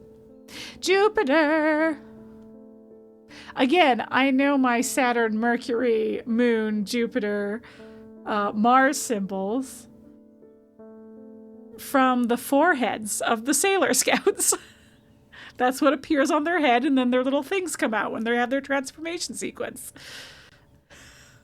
And their wands have them? Do they all have? Yes, they have wands. Anyway, I need to rewatch Sailor Moon. It's been too long.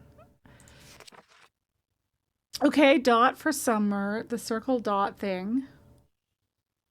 Fighting evil by moonlight, winning love by daylight, never running from a real fight. She is the one named Sailor Moon.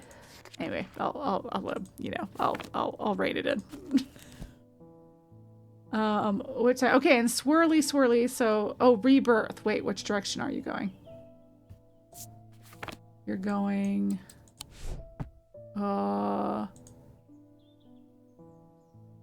this way. Oh, so neither of these directions, unless I spin it all the way around, in which case it is rebirth. Rebirth, summer.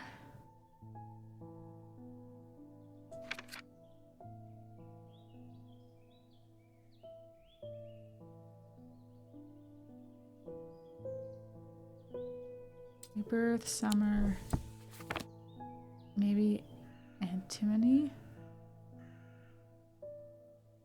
Okay. And this is all kinds of swirlies on it. Okay, and then what are these symbols? Okay, hold on.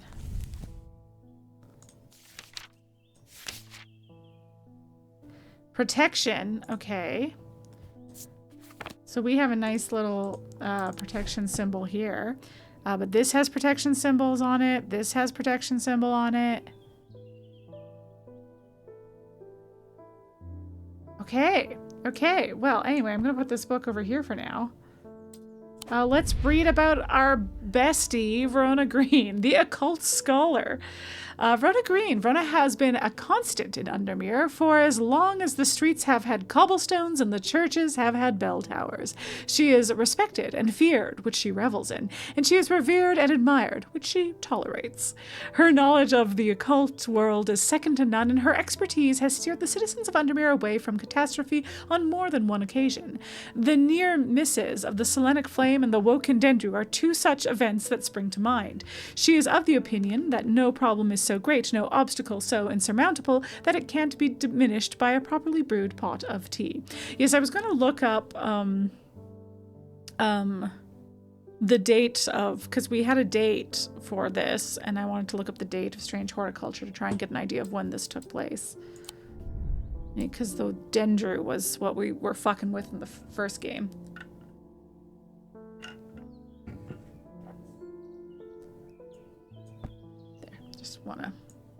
What if we get more books, you know? Let's put them nice over there. Okay. I guess I'm gonna pop back over here. Oh, with that, let's have someone else. Tess Sherwood, what's up?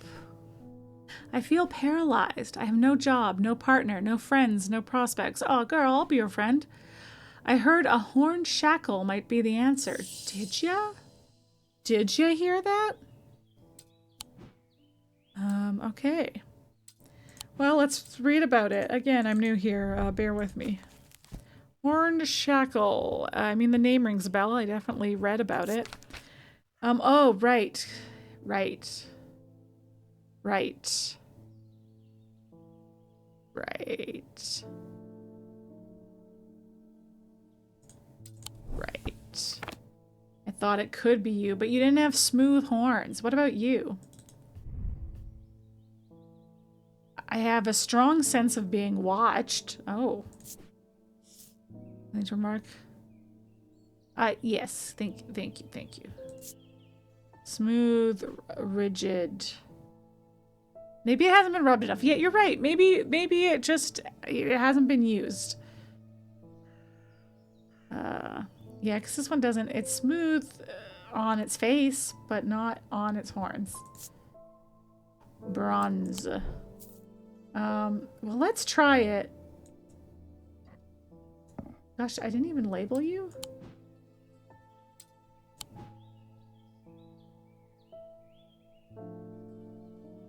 Yeah, we'll give her a go. Hey, if we get a little rising dread on day 2, then, you know.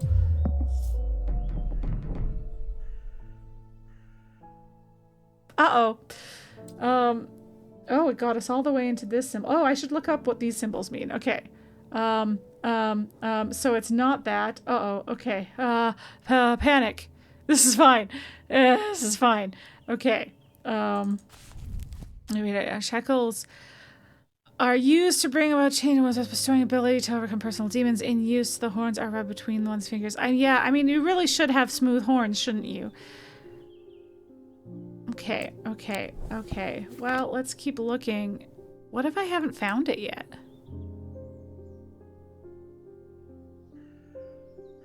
The picture is so fancy that I'm like, why would you be one of these? Wood. Yeah. Clay.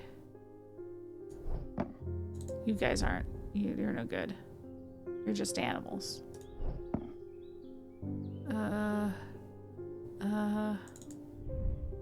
You don't have horns. Nothing else has horns.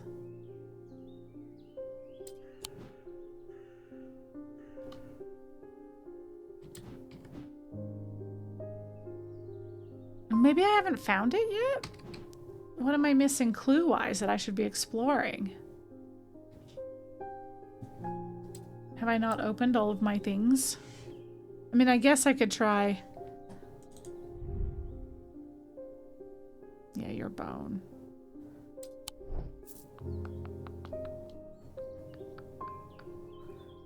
He's over. I mean, this is the only other thing with a horn, and it's smooth, but it's not... The horns aren't what's smooth. I guess I'll give it a go.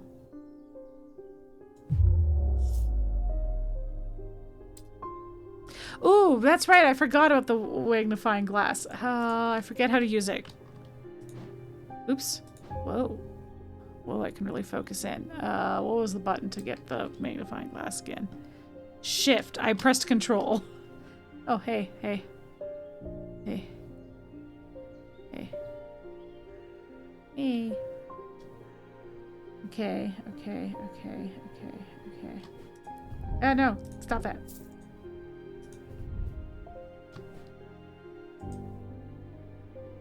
Uh-huh, uh-huh. Uh-huh. Okay, let's use it on the... Oh, I can zoom it.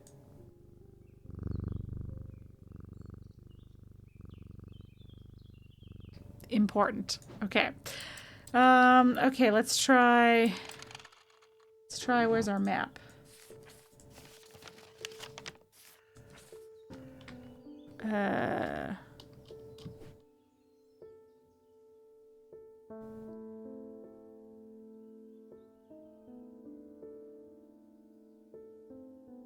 I guess we'll go through the key too.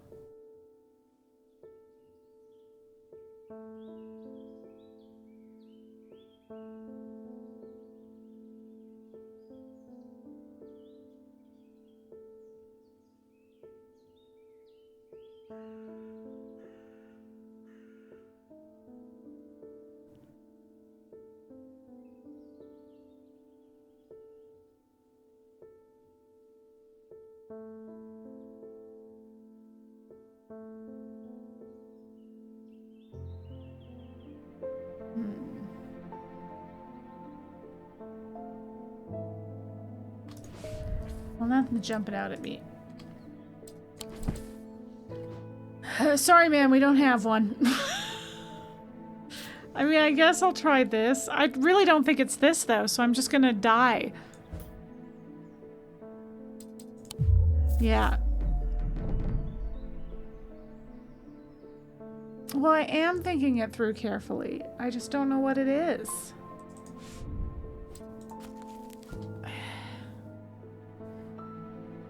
In use, the horns are rubbed between this, causing a couple of years. They can be worn as pendants, but are commonly totems of some kind. This is specifying that it's an elaborate horn shackle, so I guess they don't have to be this elaborate. But I have nothing else with a horn.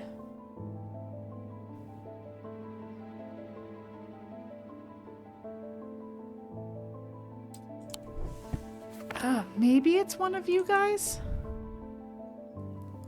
Okay, this part feels smooth. Okay, it's you.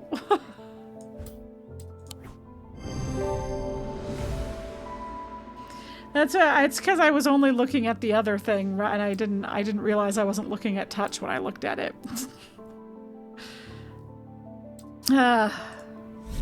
Cheeky bugger. Ooh, a vestiger. A vestiger can be used to prevent the spread of disease and pestilence. Among other oddities, flames burn pale blue in their presence.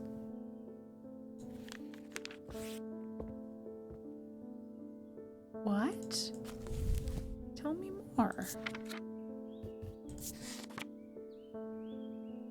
You don't tell me anything else about it, so I'm gonna just have to hold all of my items up to candles.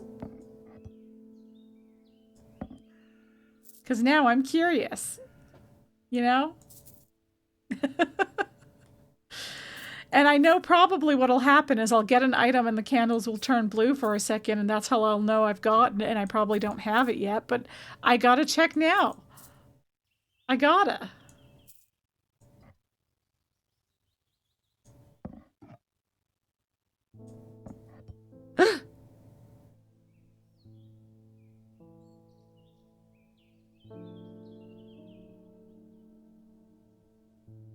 Oh, that's so fun.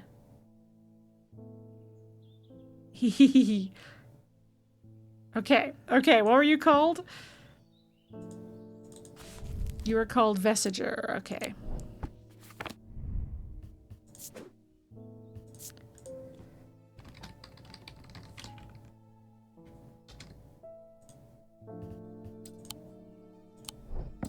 Okay, and then where were you? You are...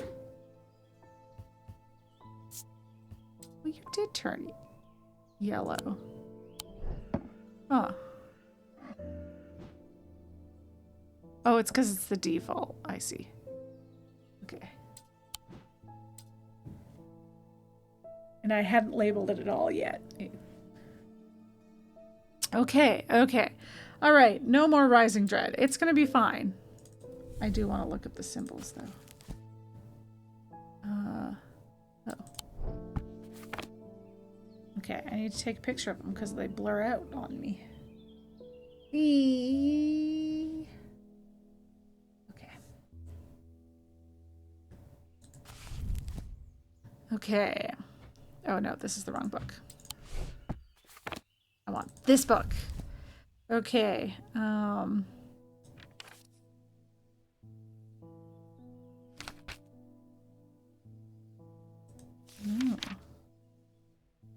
Ooh.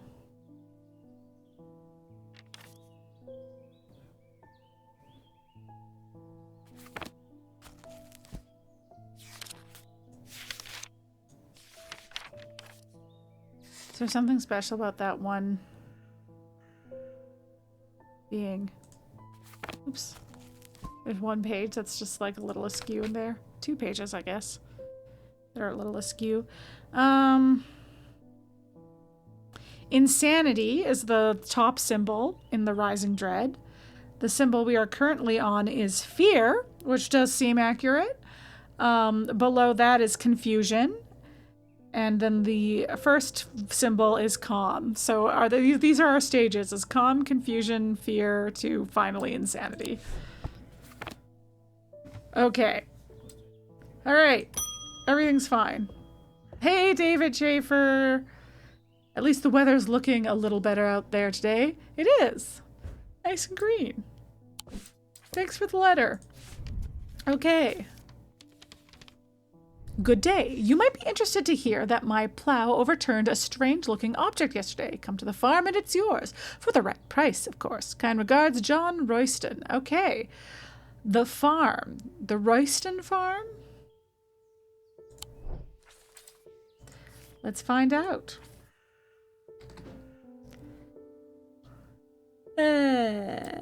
Royston Farm is 30. Right here. Okay. John grins as I struggle to hide my obvious interest in the item he shows me. Any hope that he might not be fully aware of its value quickly evaporates, and after a lengthy negotiation, I reluctantly hand over the amount he originally asked for. Ooh. Oh.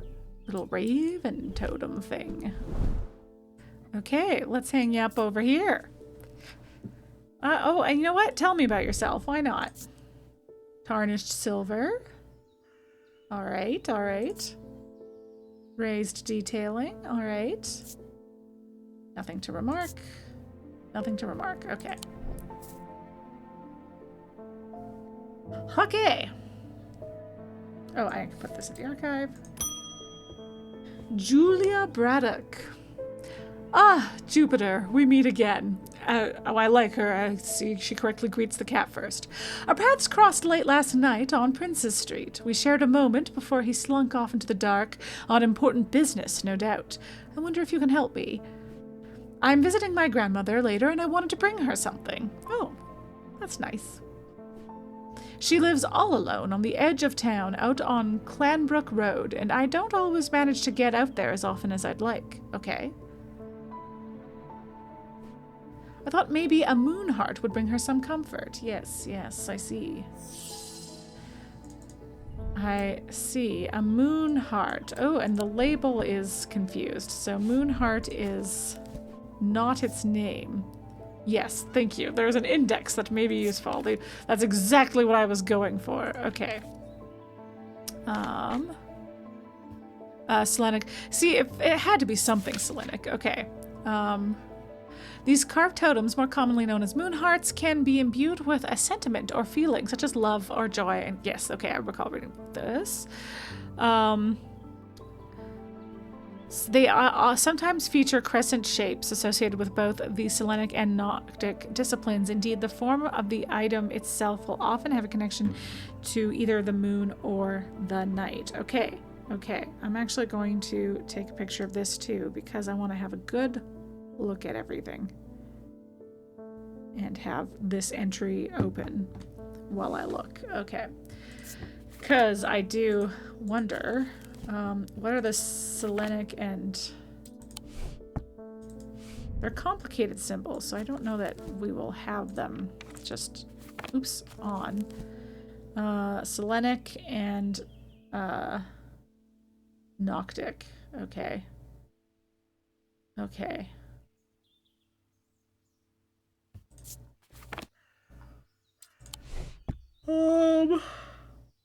Yeah, I don't think any of those complex symbols or more complex symbols are on it. Well, there's a moon on this tree. Let's see. With either the moon or night. So there's a moon on this tree. What else do we got? We have... Let's look at more symbols.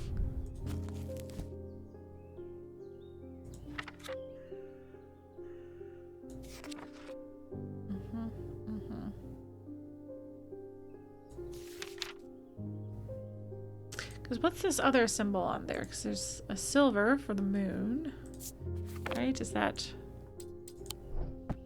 Oh, it's the wrong direction, but it's a little X thing.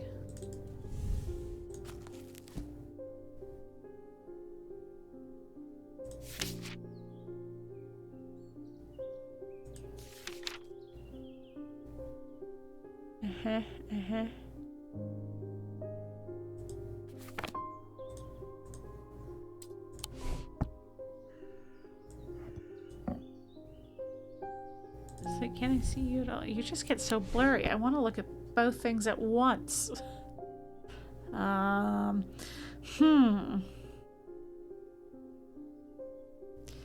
this I recall being a protection symbol. And this kind of looks like a half moon, but I don't know that I feel good about that. Also protection, but what's the middle symbol?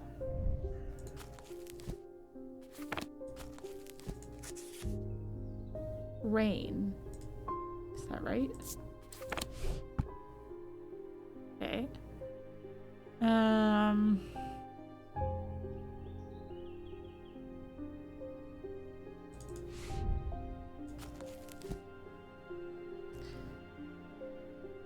Cold. What is good vibes? Yeah, that's another thing to look for, yeah. And that's rain and... It's probably isn't it then. Rain and heat. Interesting. Interesting. On like opposite sides.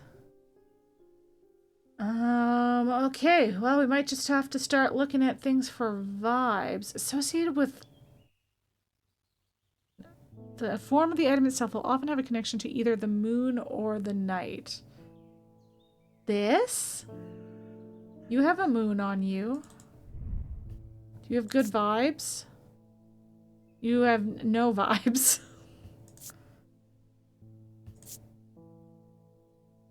Yeah, oh, it's warm. Hard and cool. Warm. Well, you're weird. Gold, stone. Okay. Well, other than the moon, I don't have strong feelings about you. Gold, gold, pinkish gemstone, black gemstone. I feel like the gemstones would have something. I guess I can look at you and your protection. No, no vibes.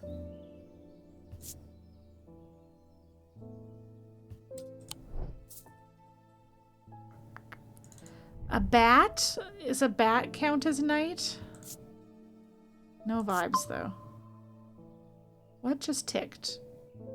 Is it telling me to take... Oh. Every sound has become both louder and clearer. Oh, this is... Oh, this will be the... Hold on. What was the eavesdropping one? Because it's the one with the... It was called something hearing related, wasn't it?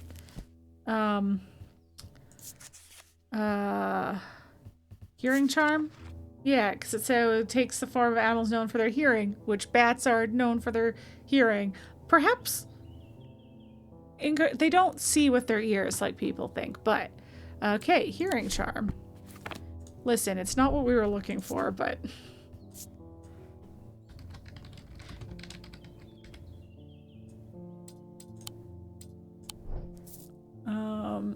okay.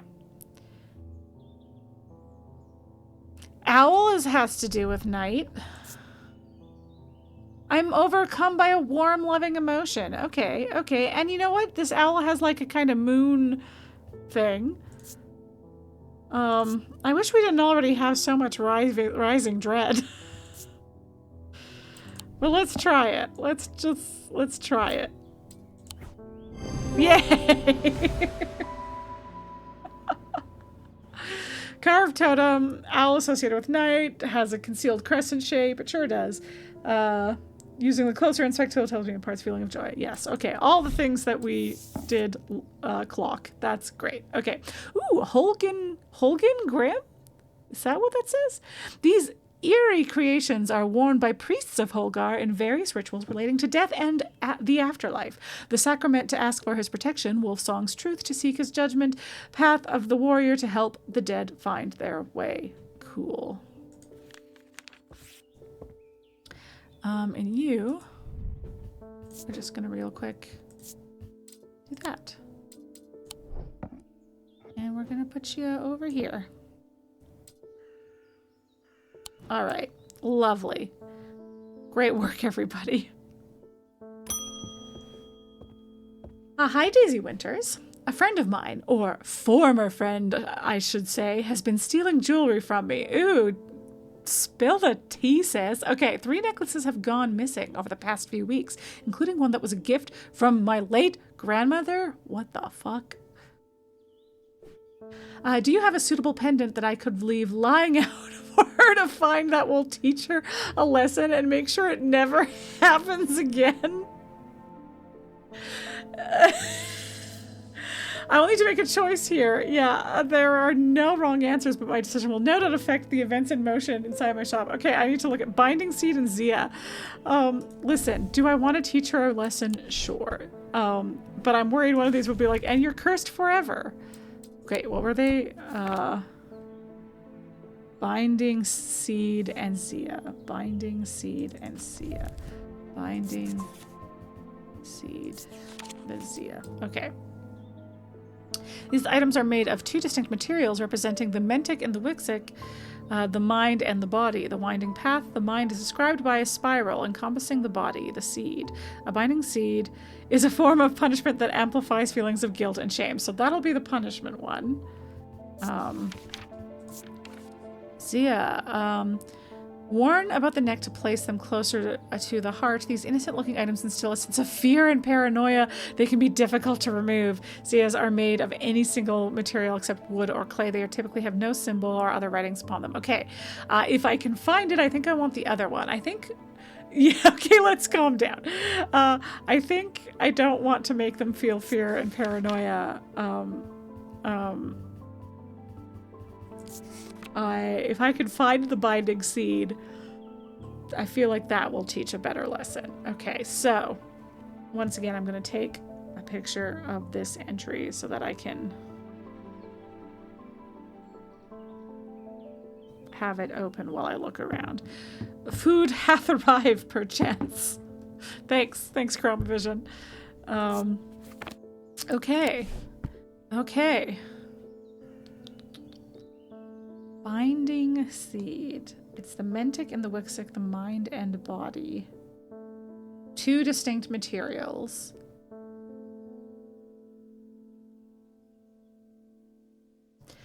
Winding path the mind. I wonder, what about you?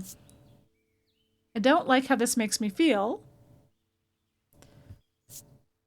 Nothing to remark. Cool and smooth. Rough and gnarled. It seems pretty distinct. Dark wood, yew perhaps, and stone. Okay.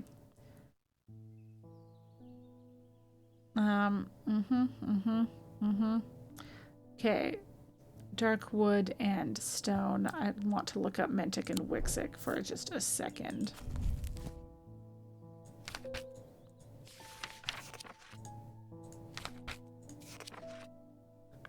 Mentic is of the mind, Wixic of the... Okay, so there's no more extra. I just wondered if it would have more description. I also feel good about it. It feels like the fact that it's a winding path and they're two very distinct materials. It feels good. I'll only feel bad. Rising Dread, sure, we might have to start over. I will feel bad if I accidentally give the Zia. Whew, we did it with Binding Seed. Great, great, great, great. Okay. And a seed. That was the other thing, is it did feel like that's what it looked like. It just looked like what it says, what it is, you know? It looks like a representation of what it says.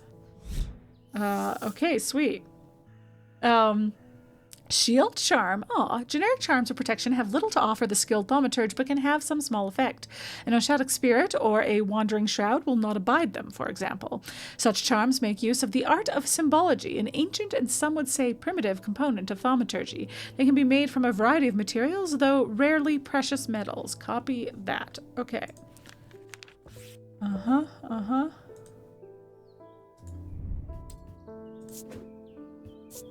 Anyway, I do want to try and be kind of nice like I was last time. We weren't particularly vengeful.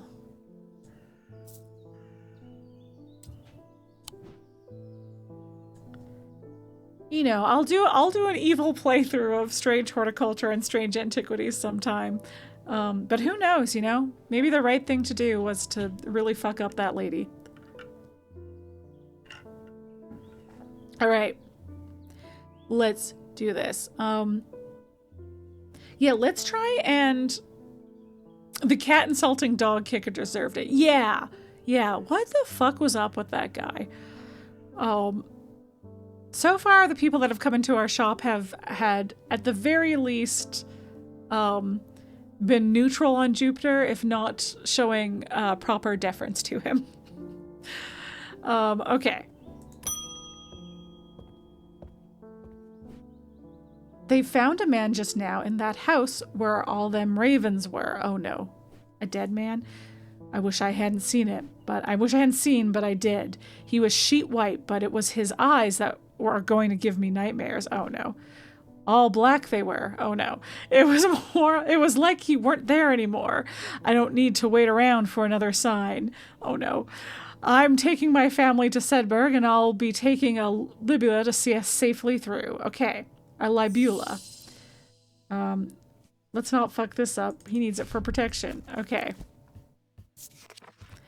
I do vaguely recall this. Yes. Purported to offer reassurance in times of upheaval and change, but they are not held in high regard by most scholars of the occult. That being said, an imbuement of wisdom shows that a libula is not merely decorative. There is power in symbology as well. The old thaumaturge. No, as the old thaumaturge knew well. Okay. I am going to, again, take a little picture. Take a cheeky little picture, but I bet you I should look up a symbol of wisdom and see what has that on it, because there wasn't much else in here. Okay. Wisdom. Okay, this guy. This guy.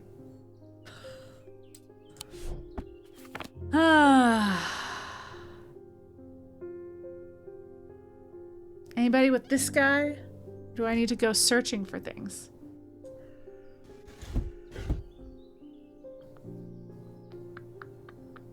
Oh, right here. This guy.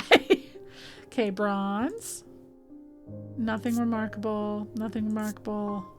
Raised detailing. Bronze, okay. But it's got this symbol of wisdom on, so we're gonna try it and we're gonna hope for the best and hope that we don't get more rising dread.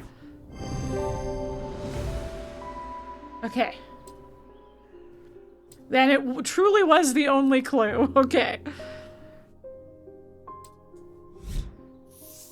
Ooh, witch's finger. Oh, well, that's fun. Witch's fingers are said to be the severed digits of the Witch of Undermere. They are capable of inflicting intense pain, but the goal is supposedly purification of the body. Oh, sure. A most unpleasant experience, but a last resort that has cured some and finished off others. My God. Okay. Closed. It's the end of the day. Okay, okay. But where you? The thing you touched that hurt? Yes, there was. Wait, what was the thing that touched? Do you remember what thing hurt me when I touched it? One of the it was one of the creepy things, right? Was it one of the creepy things?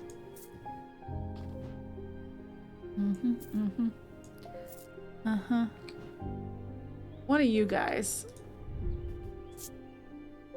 Leathery and bony, unpleasant to touch. That's not hurt, though, I don't think. Was it you? No. No, I don't think so. Was it you? Oh, no. No, it was something that I was like, oh, is it sharp? This thing? No. Which was the other one? Somewhat painful. Interesting. Okay. So that thing, which I thought was maybe the sleep vessel, but what? Okay, what was the new thing called?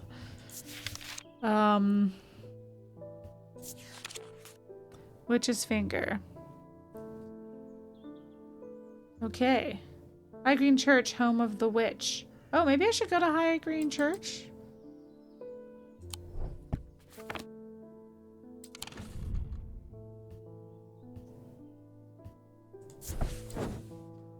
The church is a quiet refuge from the bustle of town. The bells toll. Is it that time already? I better get back. Okay.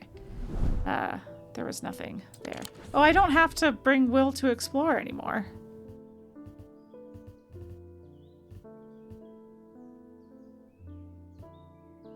I just wondered, you know.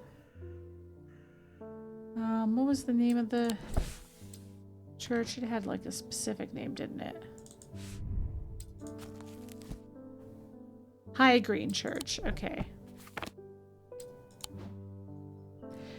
Is there another church? High Green Church 4. Okay, okay, okay. Oh, way up here. Oops, no, come back. I want to explore. Okay. The church is old and the roof is in need of repairs. Moss and lichen, odd splashes of color to the otherwise gray exterior. I wander round to the back of the church where an old yew tree stands. Its gnarled branches scratch gently against faded gravestones in the breeze. The pastor strays into my moment of quiet reflection and imparts some local lore. The tree is known as the Witch of High Green Church, and there are those that believe it to have unnatural powers. While the tree lives, the witch's fingers cut from its limbs are alleged to provide healing through pain. Okay. So it doesn't look like we got anything from it, but we can keep an eye out for like maybe... You're rough and gnarled. Okay, you're not hurting me or anything, but like something like this, that if it came across it, it could maybe be it. Or possibly we have to go back there if somebody is looking for that. Oh, you?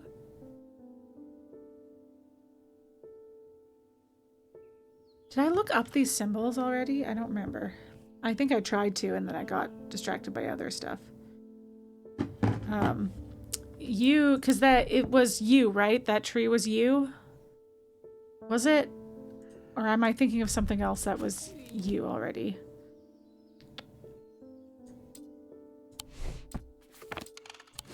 Hold on. Let me go back to the church. Yes. Okay. An old yew tree stands. Okay. Yes. Not me doubting my own memory from like a minute ago. Okay. Okay. So, the moon seems like a fairly obvious thing.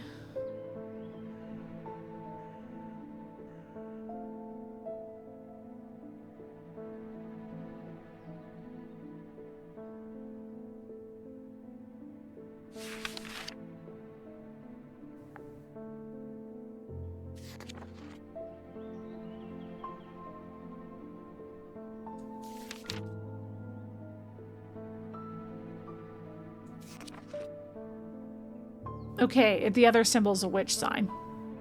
That's what it is. So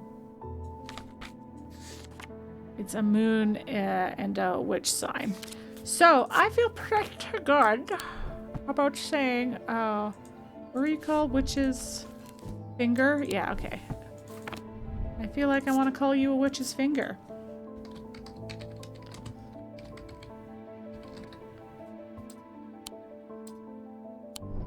Okay. And with that, we're going to end the day, and then I think I'm going to take a quick break to have a little bit of food, and then we'll pop in and do one more day. I think we can squeeze in another day. Maybe 2 if they're short, who knows? But yeah. So I'm just going to end the day first, and then we'll start with whatever puzzle this gives me. Start after break. A deep pain radiated down the side of the rider's head where he had sliced himself with the diverging hook, and his thoughts were scattered and torn. He could not see out of his left eye.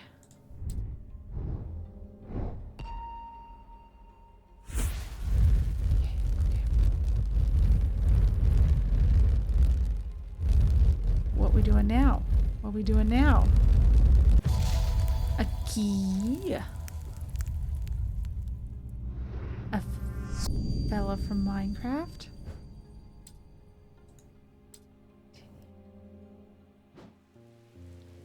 Oh, it's gonna be a shape on that. Okay, we'll come back to it. I will see you all shortly.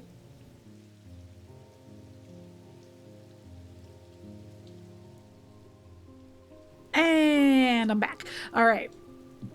I assume, I've turned into Sean Connery. I assume that I have to find a patch of buildings that look like this. And then I'll want to go in this one. It looks like it's maybe this.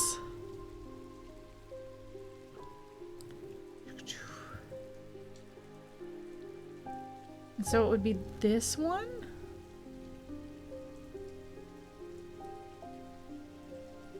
Maybe it's hard to say. It's hard to say from this this direction. Let's see. There's a few. I'll take a quick look around for other similar. I'm just gonna click it and see what happens. I guess because there's not really. Oh, I forgot to put my headphones in again. There is a narrow gap between the two houses, and I spy a small wooden chest wedged firmly inside. Slowly, I manage to work it loose, and when it finally comes free, it shoots out onto the hard ground and snaps open, revealing its long hidden treasures. Oh, you're awake today, Jupiter. All right. Oh, okay, a couple items. That's fun. All right, let's hang you up here since there's a spot for you, and then let's put you by the other bottled stuff. Let's see, iron, gold. Okay, iron and gold. Dark green gemstone. Pale yellowy orange gemstone. Black gemstone, and then it looks like spots maybe for other gemstones.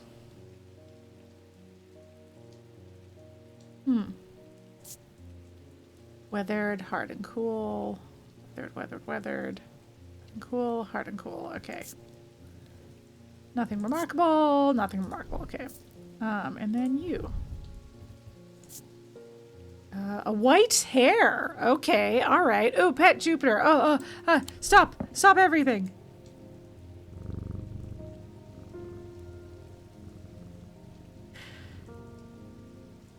Thanks for the redeem. Okay, blue liquid, silver stopper, it looks like. Glass, wood, silver, wood, iron. Okay. They really went into detail with why everything it's made of.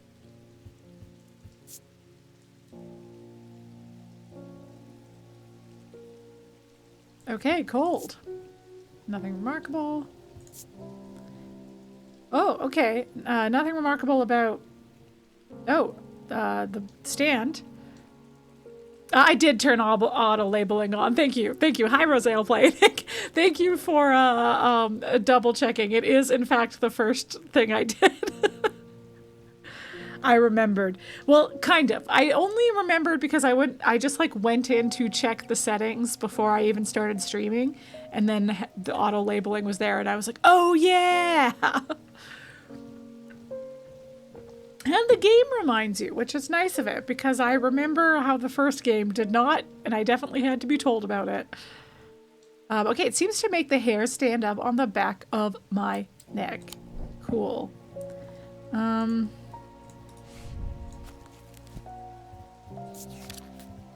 Where was... Oops, that's... What the... No. Oh, I accidentally clicked something. You found that out way too late first game. You believe you told me immediately when I started playing because that sucked for you. Yeah. I remember because because you mentioned it and I want to say Venomous Goat also was like, holy shit, this changes everything. I want to say he was also playing it and was like, what the fuck? Yeah. Auto labeling is, I don't know why it's not default on. Honestly. Uh-huh.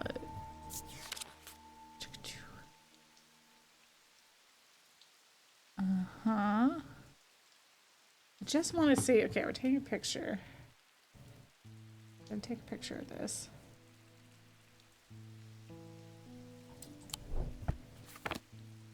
I'm just wondering if this looks like it could go. Because it's got like a spot, but it's not round. But it's got like spots where those where like these things could fit into it. Though the picture isn't round, and then maybe these would lock into, there's like little dots, and then this could go over the bigger dot in the middle. I don't know. I feel like maybe this could be shimmer. Is that what it was called? Yeah, okay. But yeah, you see what I mean? Like the empty slots are where these dots are. But this is the other space around isn't round. I don't know. I played the entire first game twice without it. Oh, devastating.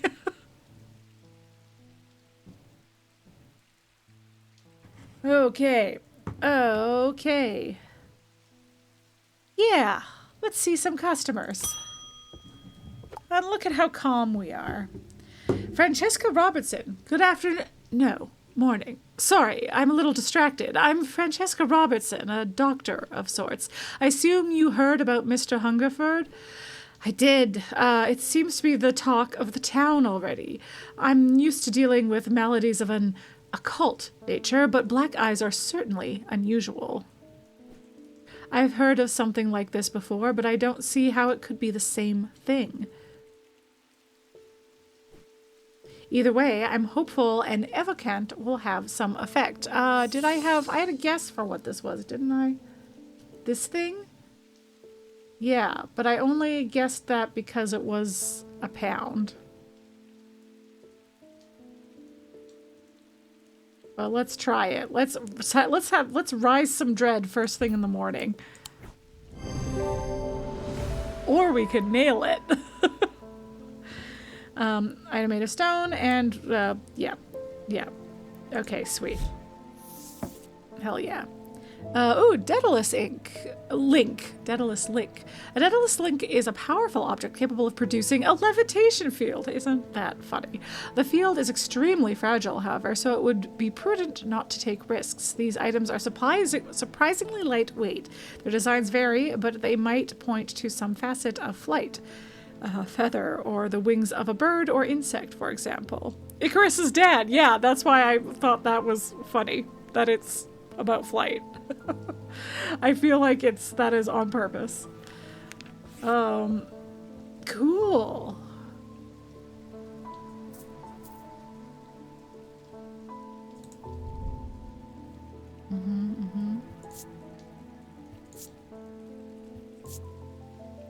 Harnessed silver. Okay, this doesn't tell us anything about it, but I suppose I could try weighing it. It's supposed to be surprisingly light? I wouldn't be surprised about this being light, though. It's so small.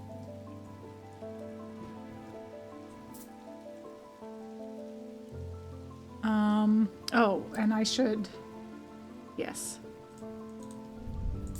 Change you.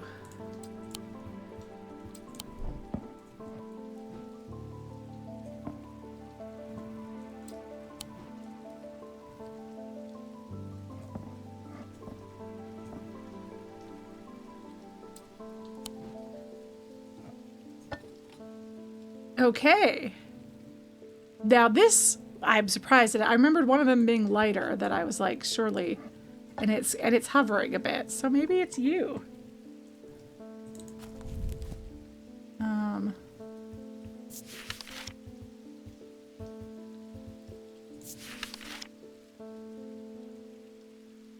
Wow.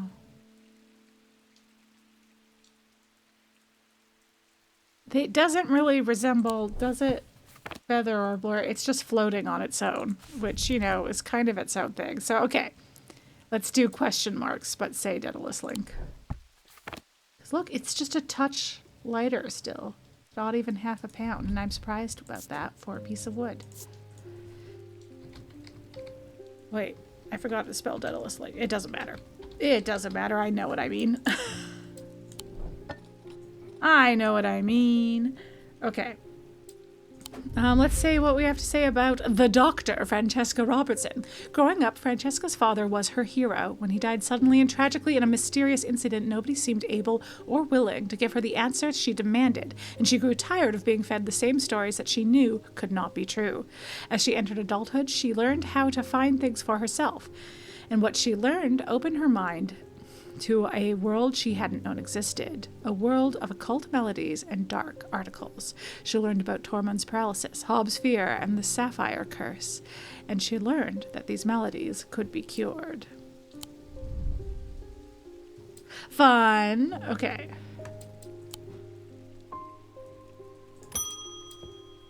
Hello, Temperance Parker.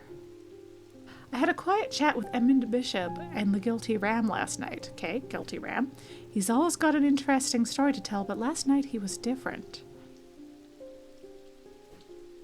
I could tell he's worried, which has got me worried too. I know it's not much, but I'd like a shield charm all the same.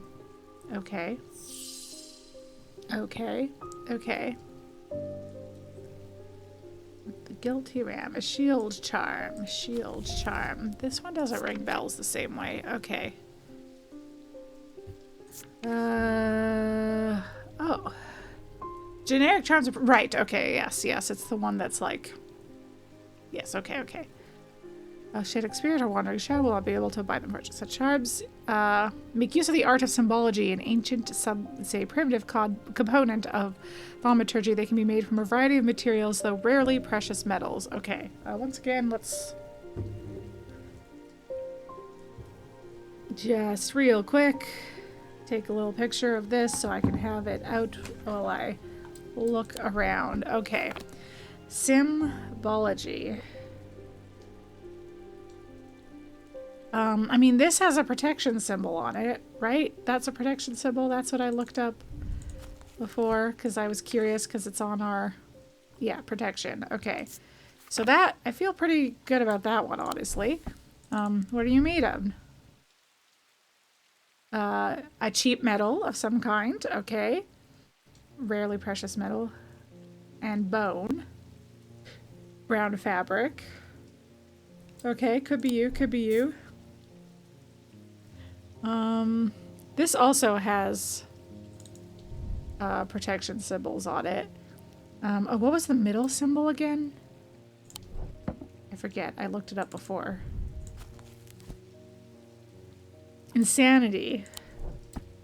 So this feels like it's specific to protecting against insanity. Yeah.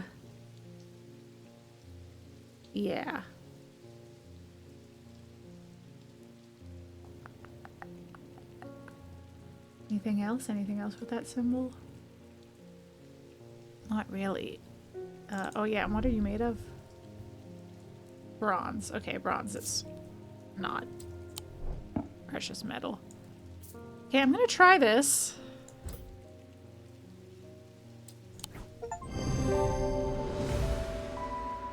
Woohoo! Symbol of protection. Again, all we needed. Ooh, St. John's Anvil. These items have much in common with the St. John's poppy plant of the same name. I remember the St. John's poppy plant, a fact that is reflected in their designs. They have quite different uses, however. Whereas the plant helps to overcome deafness, an anvil will dampen sound. They can even be tuned to filter out certain noises, but allow others to be heard still. That honestly sounds useful as hell. You imagine you just have it like tune out all sounds except for your alarm, and then you could just sleep well or whatever. A sound that's annoying you. Trying to watch a movie, so you just tune out the construction outside. Okay. And do we have anything that's weird sounds? You were... Yeah, sound is becoming clearer. Yeah, just wanted to make sure that I remembered that correctly and that I'd done that correctly. Blue and smooth. Surprisingly warm. Aren't you weird? Okay, what did I just do? You. Shield charm.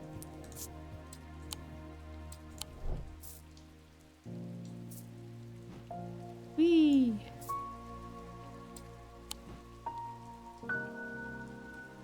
Okay.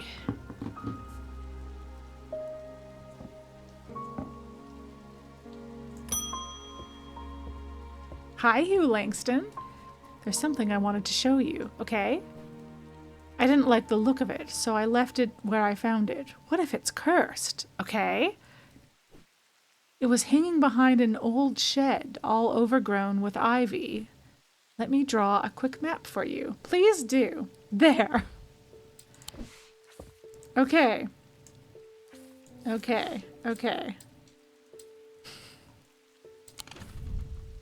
Let's use this quick map. Some little trees.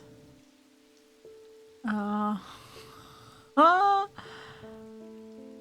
little pond. Maybe.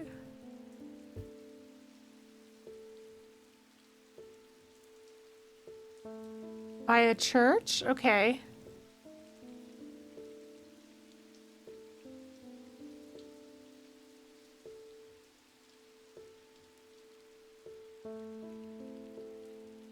Okay, here? I mean, this kind of looks like what he drew. I was like, were you just... I mean, I guess he's drawing it from memory. It's probably not 100% accurate, but, you know, there's a church there. It could also maybe be this one, but I think I'm going to try this because I feel like it's that little shed. That's what looks the most alike. The shed is actually a wooden summer house that looks out over the pond, but it's clear that it hasn't been used in some time. Thick brambles claw their way up and over the one side of the structure, and ivy covers the rest in a mottled green cloak. I find what I'm looking for to the rear. Parts of the ivy have been torn away recently, revealing an amulet hanging from a rusted nail. Concerning. I see why he thought it was cursed. Something else catches my eye as I reach for it, and I notice that there is another pendant hanging next to it, almost completely hidden by the ivy. So 2 items? 2 items? Well, all right then. Well, we did need to put more stuff in our little pendant section, because we've identified a few. Warm and vibrating with energy? Oh, okay, both are warm and vibrating with energy. Gold and silver. Oh. Nothing remarkable. Nothing remarkable. Warm and vibrating. Yeah, gold and silver. Okay. Okay, and you. An orange gemstone and bronze. Okay. It's a little warmer than I would expect. There's a few things that are warm. Something's going to give us a clue of being warm, and I'm going to have like 8 possible things. Polished. Okay. No smell. No vibes. Okay. Okay. Let's just keep going. Hey, girl. Eli's picked a bad time to leave Undermere. You're telling me. I've come from the Hungerford house, and I've been helping Dr. Robertson and looking for any clues about what happened there. There wasn't much to go on. Oh, that's unfortunate. I did find a shattered Oshadic vessel. Oh, but whatever did this was no creeping dark. I think that's what I gave him. There was a strange black stain on the flagstone floor that I don't like the look of. And the ravens. Very unusual, but at least they seem to have dispersed. Don't know what to make of it. I'm going to take a trip to Gleeston Castle to see if Edmund Bishop can shed any light on their behavior. Okay. But first, I would like a vestiger. Whatever this is, we don't want it spreading. Yes. We think this is the vestiger. Because it made stuff go blue. Yeah. Okay, sweet. Moonstone Guardian for the banishment of Hobbs' fear and Noctic sight. These tend to take the form of a comforting guardian. There you go. This? It looks like a moonstone. Look at that. We just ripped through that day. Let me change this label first, and then I will. It's getting a little crowded over here. Getting a little crowded. I'm gonna have to start making this whole side stuff. Okay, a pet for Jupiter before we go. Okay.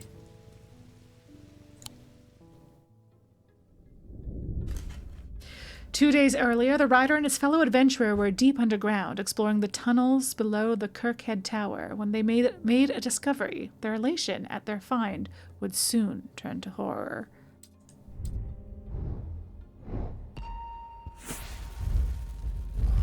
Oh, well, I could go either way. A key if I've ever seen one. Okay. After a disagreement between two houses, I was buried behind lock and key. Buried behind lock and key. Buried behind lock and key. There's a Keystone Manor and a lock house. Okay, Keystone Manor is 13. And the lock house is 7. Okay, so between these two.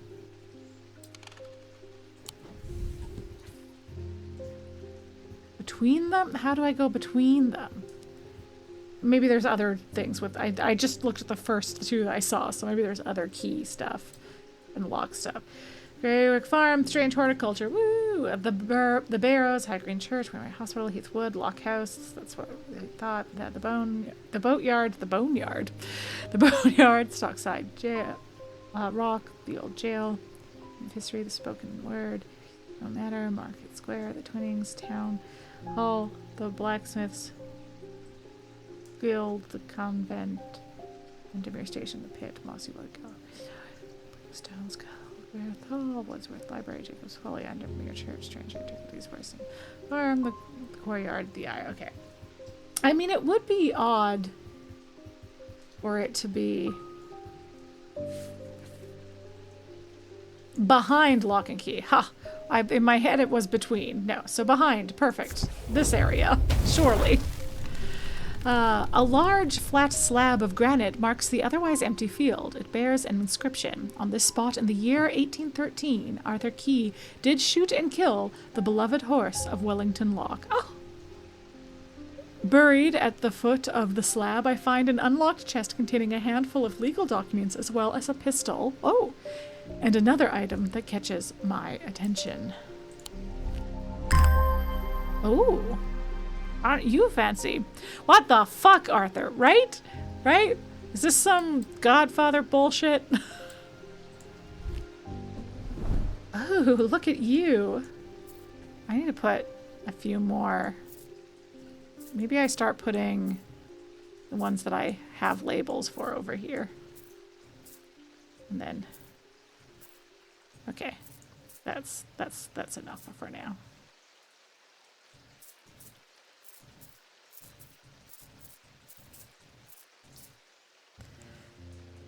Okay, let's take a look at you. Slate, ooh, dark purple gemstone, so non-specific.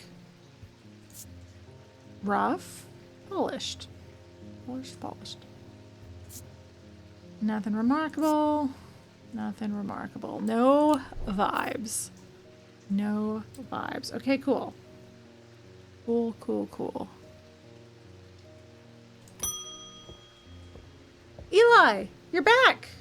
Well, the shop is still standing. Yeah, and I only got a little bit of dread. That's something. Say what you will about Undermere, but this town is never quiet for long. I leave for a few days and suddenly everyone's talking about ravens and curses. You need me to look after the shop while you do some investigating? I'm going to need to find Verona and get up to speed on what's going on. At least I didn't come away from Ravenglass empty-handed. Ooh, would you bring me stuff? I can always rely on quiet Susan to unearth an interesting trinket or two. Okay. Ooh. Okay. It's got feathers on it. How much does it weigh? A lot. It weighs a lot. Okay, we're gonna put you here. Sweet. Gosh, do I have anything else I should be... I think I should... That's not what I meant to do. I want to put you away. Where can I put you? Oh, in the drawer that I just closed. Okay. Because what... Do I want to try and figure you out again? Go to Strange Horticulture just for fun. Hey, that's a good idea. Because what if I do get something there? And, like, surely there'd be a little Easter egg at least, you know? Like a fun description. That's a good idea. Okay, I will do that. I'm going to look at this a bit more. I haven't just put it in a spot. Because I'm worried about just putting it in a spot. But let's just put it, like, I feel like... That's where it isn't there. It's between these two. And it's between these two. And it's between, you know, that. So maybe I just leave it there for now? Nothing happened. I thought something would happen. Maybe I have to find the others. Oh yeah, I haven't done anything with you yet.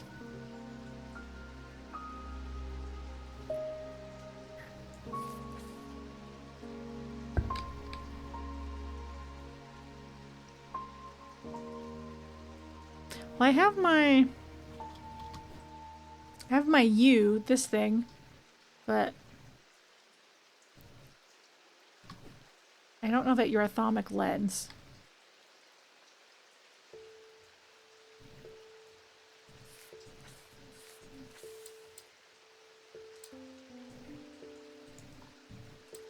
Okay.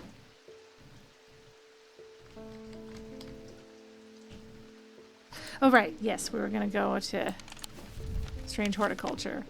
You were number 2. This curious plant shop on the edge of the town is a quiet haven away from the bustle of the center. Ordinarily, I'd be delighted to while away some time here, but I have important work to do. And yet, an hour later, I find myself leaving the shop with a potted palliance and a weight off my shoulders. I've been chatting with the proprietor about the similarities and differences between our two disciplines with a gently purring hellebore curled up in my lap. Oh, Oh, and there you go. There's there's the artist's rendition of that's probably where you can get it. Rosé will play. There's the artist's rendition of Strange Horticulture. Oh, can I? Oh yeah. You're just a nice plant. Well, I have to hang out. You have to hang out here. Plant. You have to hang out in my site. Yeah, I guess I never clicked on the other plants to see if they actually were things, or if they're just, yeah, no, they're just decorative. Maybe I'll put you here by the books. You know what? Just for the heck of it, let's put the other plants here. Let's liven up the space a little. Where did I ditch the other plant? Oh, I put it down here. I was already thinking about livening up spaces. Okay. All right. There. Oh. All right. Edith Moore. Oh. Oh, no. Oh, she's got the thing on. Oh, boy. I am not a good person. I'm pushing away the only people I care about. Help me do better, please. I have to change, but I don't know how. What do you have that can help me banish my inner demons and make the changes stick this time? I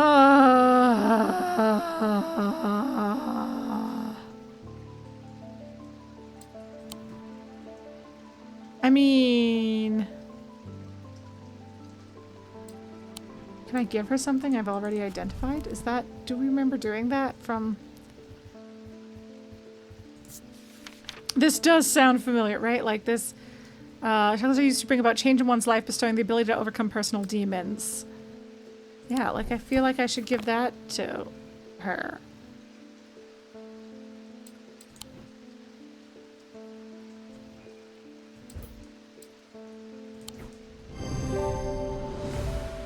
Yeah, we already knew what it was.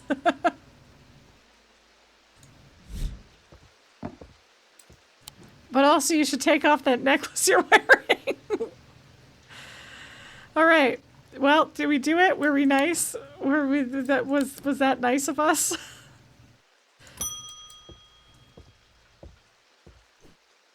The evocant didn't snap Mr. Hungerford out of it, unfortunately. Yeah, I felt like it wouldn't be that simple. It's strange. At times he appears almost awake, but he is deep in some kind of trance. Excuse me. And I can't get anything out of him. Ooh, maybe you need that thing? He seems to be searching for something. I'm beginning to suspect this is beyond my skill set, but I'm not willing to give up so easily. I know it's a bad idea, but I'm going to need a sleep vessel to get me through this week. Okay. I have 2 possible sleep vessels with many question marks around them. But oh, this one I had less question marks around. Let's try it. Is this the one that, hold on. Yeah, this was the one that was painful. Right, which we thought that could be, no, witch's finger, also painful. Right, was that right? Hold on.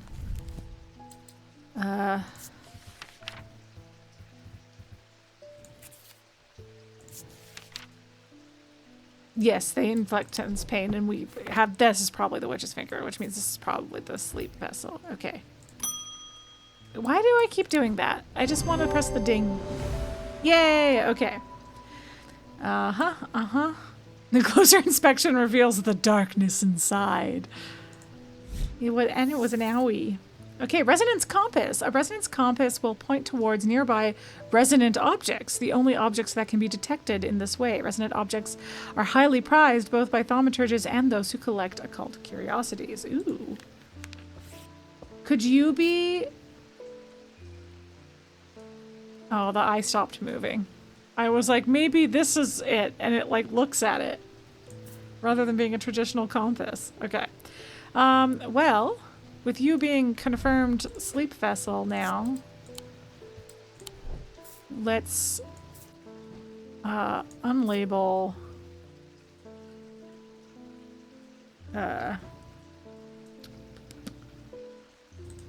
you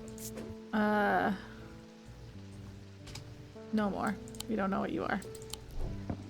And same with you.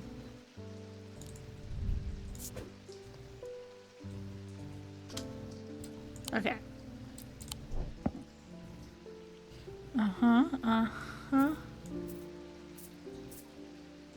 Well, now that we've identified a few things, you know what? You can join over here. Okay, lovely. Okay, okay. I'm so excited to... This looks like a compass. Eli, can I... can I open... This looks like a compass. Okay, it's fine. I don't need in there. It's fine.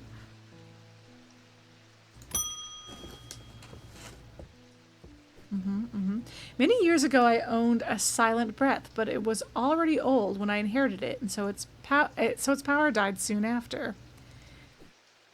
It's about time I replaced it. Okay.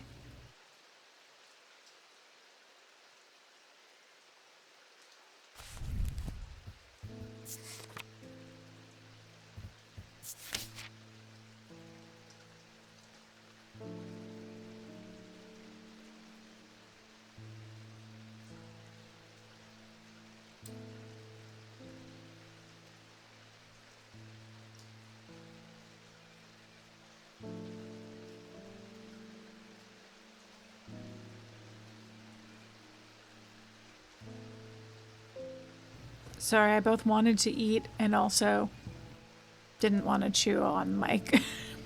It's difficult. Okay. No, go away. Oh, I covered it with my phone. That's what's on. Okay, surely it's not as simple as being just this stag-looking thing. It contains a small token taken from a living white. Like it's taken from it. So maybe... The stag lives... Yeah, no, it's made out of clay. I don't think it's you. The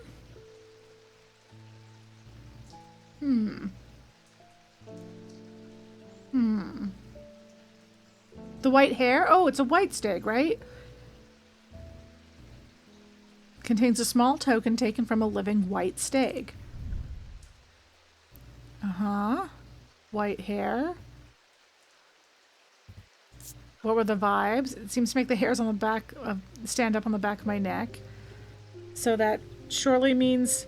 Oh, the item will retain its power, allowing the bearer to sense danger before it arrives. It's making the hair stand up on the back of my neck. Am I in danger?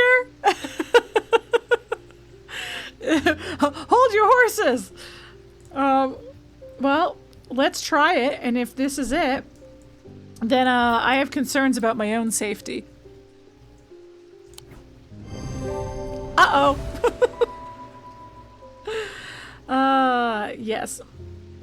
Maybe it was just my... Okay, it says in closer connection, my own senses come alive. That's all it was. That's all it was. Everyone calm down. Ooh, Elva Stone. Elva Stones can be used to relieve the discomfort caused by otherwise incurable ailments such as Braxis or burning blood. Good lord. That's what's her face used against me in Bramble. The planetary metal used in these items is associated with the Selenic discipline, a connection that is also reflected in their design.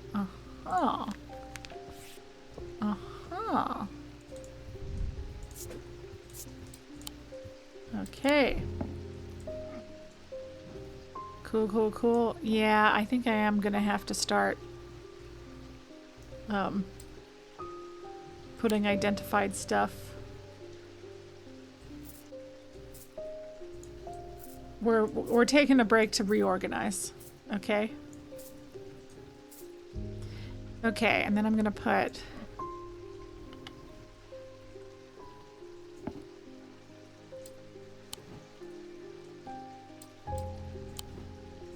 Oh, maybe... Oh, you know what? Yeah, let's just move it way over here. Here we go. This is a much bigger shelf.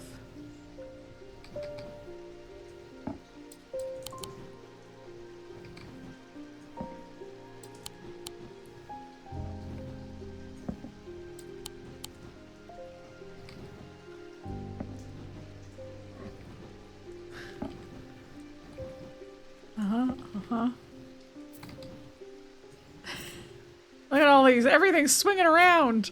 Whee, what fun we're having.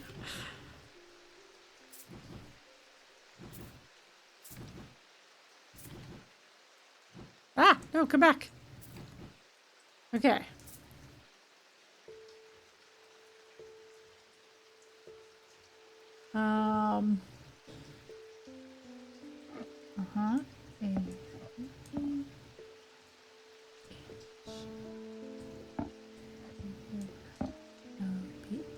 U-R-S. Oh, so many S's.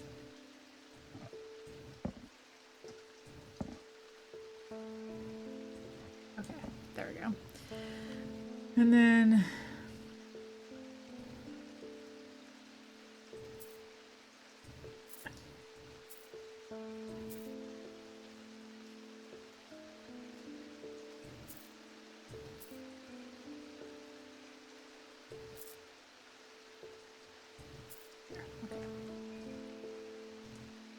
Okay.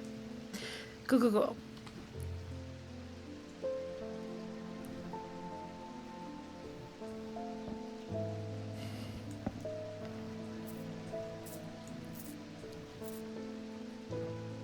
There. Now I can have... Yes, they're creepy. Move these over a little bit. So we can take a good look. We're just gonna leave O after S. Did I leave O after S? I didn't notice that. Oh.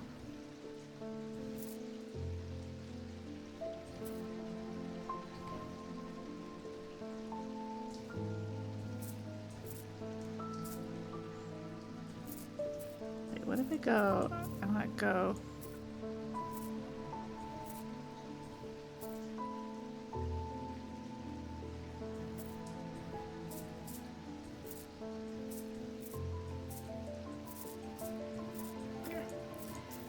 There we go.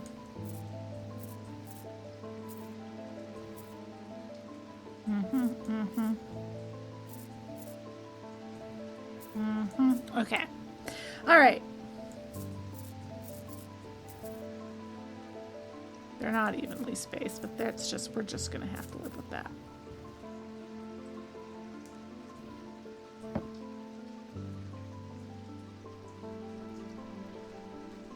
I am going to put you up here. I know you're not labeled, but I like the bottle having its own thing. Okay. Let's see what happens. Rufus Shelley. I've always wanted to try a Daedalus link. I have a personal interest in the celestial branch, so I'm not completely new to such things, nor am I ignorant of the risks. Okay, well, if I give this to you and you break your legs, then it's not on me. Now I have good reason for it. I need to take care of some roof repairs, and this would seem the safest way to approach it, if you say so. Okay, well, I have one thing that I think is maybe it, but I actually am not super confident on it, just based on the fact that it's just because it's light and floaty. That's the only thing, but it didn't... I guess the floatiness, maybe the floatiness is what it is. Nope, okay. Well, confirmed not that. Okay, okay. So it could be... I don't have much else to guess for it. The bat, or the bird, the raven, maybe? It's like it's powerful, because the thing that it produces a levitation field, because it was levitating. That was the only thing. The field is extremely fragile, however, so take this item is surprisingly lightweight. That was the other thing that had me thinking it was that, because it's stone, but was very light. But this is what made me think it wasn't, was their designs vary, but they might point to some facet of flight, a feather or the wings of a bird or an insect. Okay, well, let's look things over, because I do have more stuff. Oh yeah, that's why I put this on the scale, to see if it was, you know, because it had feathers, but... Huh. Huh.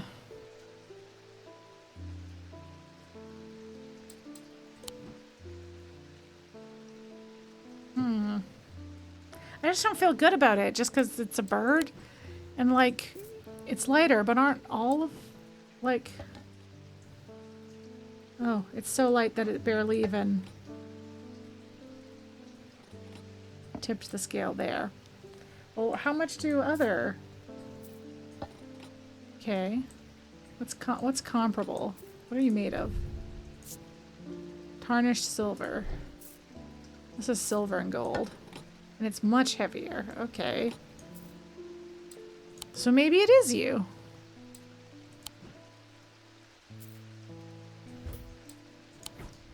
Oh, it is. Okay. Oh, I was so worried I was about to get more rising dread already. Okay. It is very lightweight. I just thought it was small, you know? I guess I should have been comparing it to other stuff. Okay, Cusick Purifier? Is that how I say that? A small topaz gemstone known as the Eye is placed in a strong-smelling liquid, usually some potent barley spirit or vinegar. Yeah, it was like too obvious. Yeah, that was kind of my vibe, because it was like a feather or wings or something, and I was like, that's a whole-ass bird. Okay. Small tokens, such as rings or amulets, perhaps, submerged in the liquid and left for a full cycle of the moon, are cleansed of simple imbued curses or hexes. Of course, there is a limit to the effectiveness of this process. Uh-huh. Uh-huh.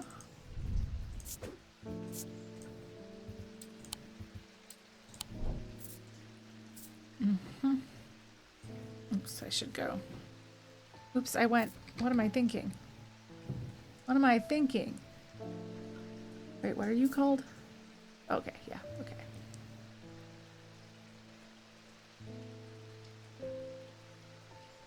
I'm gonna have to start putting some over here, I think. There we go. Okay. I'm curious about, like, could I make something happen by making this go through a full cycle of the moon?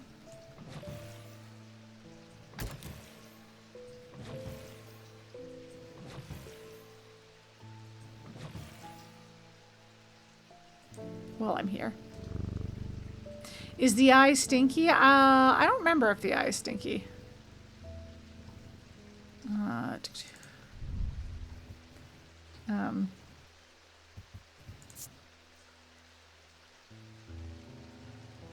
It is unremarkable. Did I look at the eye before? Cool and smooth. Oh, right. Yes, because I remarked upon the fact that I was like, it's weird that I can just touch it. That would freak me out.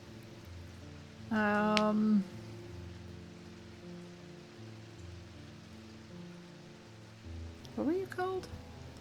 The Cusick Purifier.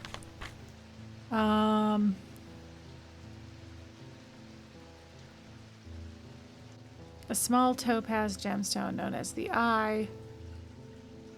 Yeah, topaz. And it's the liquid that is strong smelling.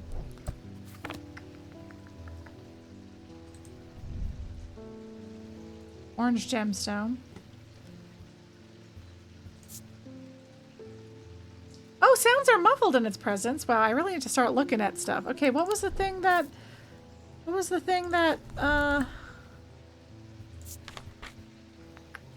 fucked with sound? I want the opposite of hearing. I don't know what I would look up to find it. Oh, what was it? What was it? What was the thing that I... Gotta sniff everything. You gotta.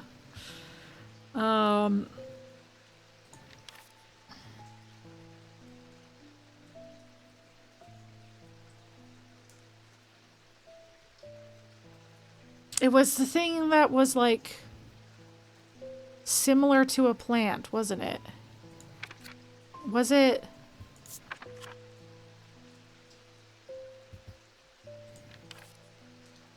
St. John's Anvil.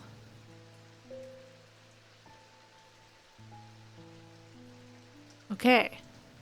Okay. I got there. I got there. Eventually. Okay, was it you? You were the weird... Yeah. Okay. I'm just gonna write St. John on it. Oh, wait, no. We don't know that. Let's keep it red. St. Jolgin.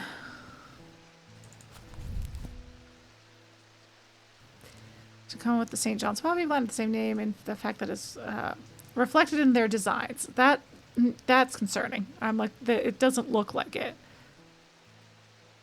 Typing too fast. No, it is jogging. They can even be tuned out to filter out certain noises, but sort of strange. Yeah, yeah. It's, you know, it's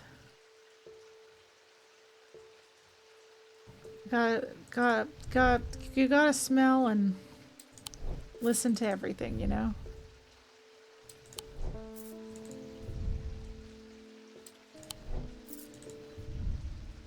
You never know. Oh, I did do this one. I have been doing it. It's got leaves. That's true. Oh yeah, its leaves are its leaves the same as, I should look at it. Yeah, its leaves are the same.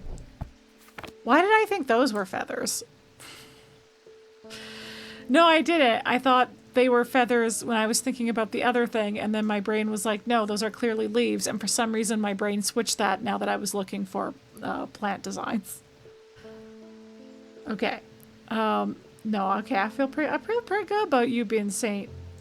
John, actually. We'll put you over here. I think we can start.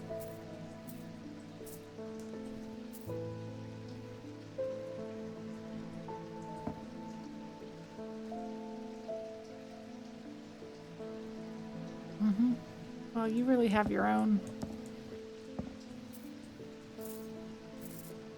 I'm just reorganizing everything all the time. Okay.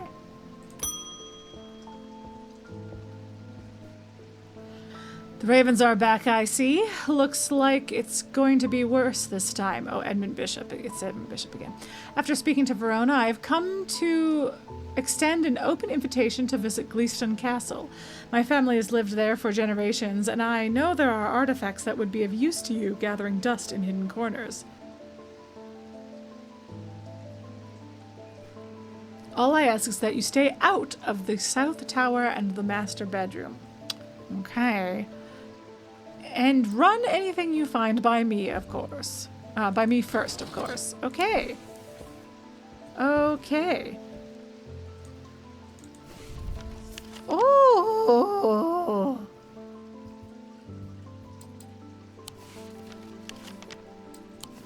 How fun. Okay.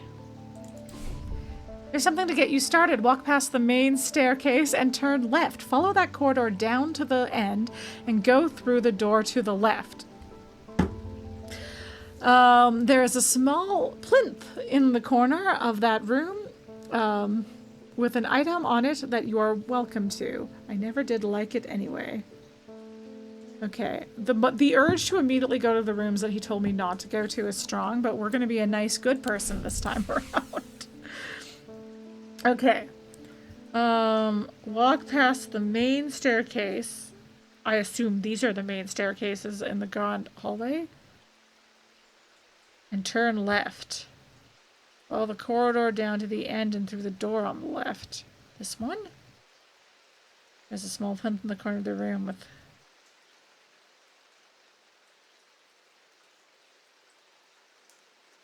Is this... Are those the main stairs?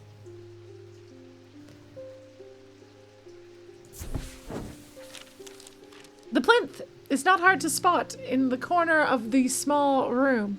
In the corner of the room next to a small writing desk. A glass jar houses the object mentioned in Edmund's note. As I gather the item and turn to leave, my eye is drawn to a green book on the desk. The author's name is of particular interest. I pick it up and find Edmund on my way out, who encourages me to take it with me. I try to insist on paying for it at least, but he won't entertain the idea. Nice. Nice. Nice. Okay. Cool. Oh. Okay, you're gonna go up here with the stones. And we have another book. Okay, this can go into the archive. This can go down into my map drawer.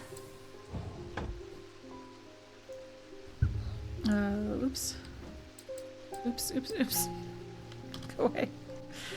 Okay, move this over for our nice little gemstone book. But let's look at it while we have it here. Yes, yes. This should help us identify the gems that don't have names. Yes. Yes. Oh, well, this is fun.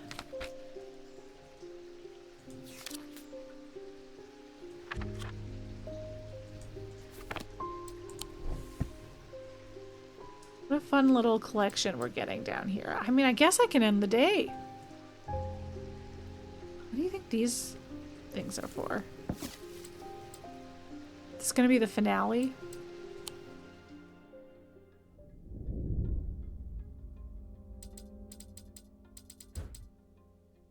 Do I dare do a whole other day? I'm so tempted to just do a whole other day. I'm just having such a good time. Anyway, end of day 4. At the end of a long passageway, after days spent clearing away dangerous rockfalls, the duo came upon a chamber. In it, they found a small stone tomb, too small to contain human remains. Oh no. Oh. Oh. Oh. Okay. Is it a whole... Oh. Well, we're gonna have to hold this over the map. Okay. Okay. Okay. No. I should try and leave it, because listen, there's 17... Yeah, no, that's fair. I was like, there's 17 days. And I've done 4 of them. We're on day 5. So there's 13 days left. So that leaves, if I do 4 days a stream and do 5 days on one of those streams, then I can finish this in like 4 streams, including this one. No. Yes. Anyway, I don't know, math, whatever. Point is, I have been going like 3.5 hours. That is including the breaks and the beginning, but you know, it's 20 after 10. It's maybe time to call it and do my outro, because who knows how long this day will be, but it is so tempting to keep going. But this is a good spot to leave off. I have a puzzle to solve right off the bat to get my brain going. We're gonna pet Jupiter one more time before we go, just for the road. But otherwise, yeah, I think this is a good place. I should leave it there. Maybe I'll do 5 next week. Maybe I'll base it on how far y'all get. Well, and here's the thing. So my streaming schedule is gonna get wacky at some point, but it also might not. I don't know. I have a lot of questions about my schedule for the next few weeks. So I had originally had thoughts that I would do Strange Antiquities on like Mondays and Thursdays to try and like finish it before my schedule gets wacky, but my schedule won't be wacky for too long. And also my schedule won't be too long. Hello, Sergeant Dingo Pants. What a great name. Hi. Thank you for joining. Well, I was about to sign off, but maybe I shouldn't. I did just say that like I was like, it's really hard to stop playing this game because it's very fun. It's very fun.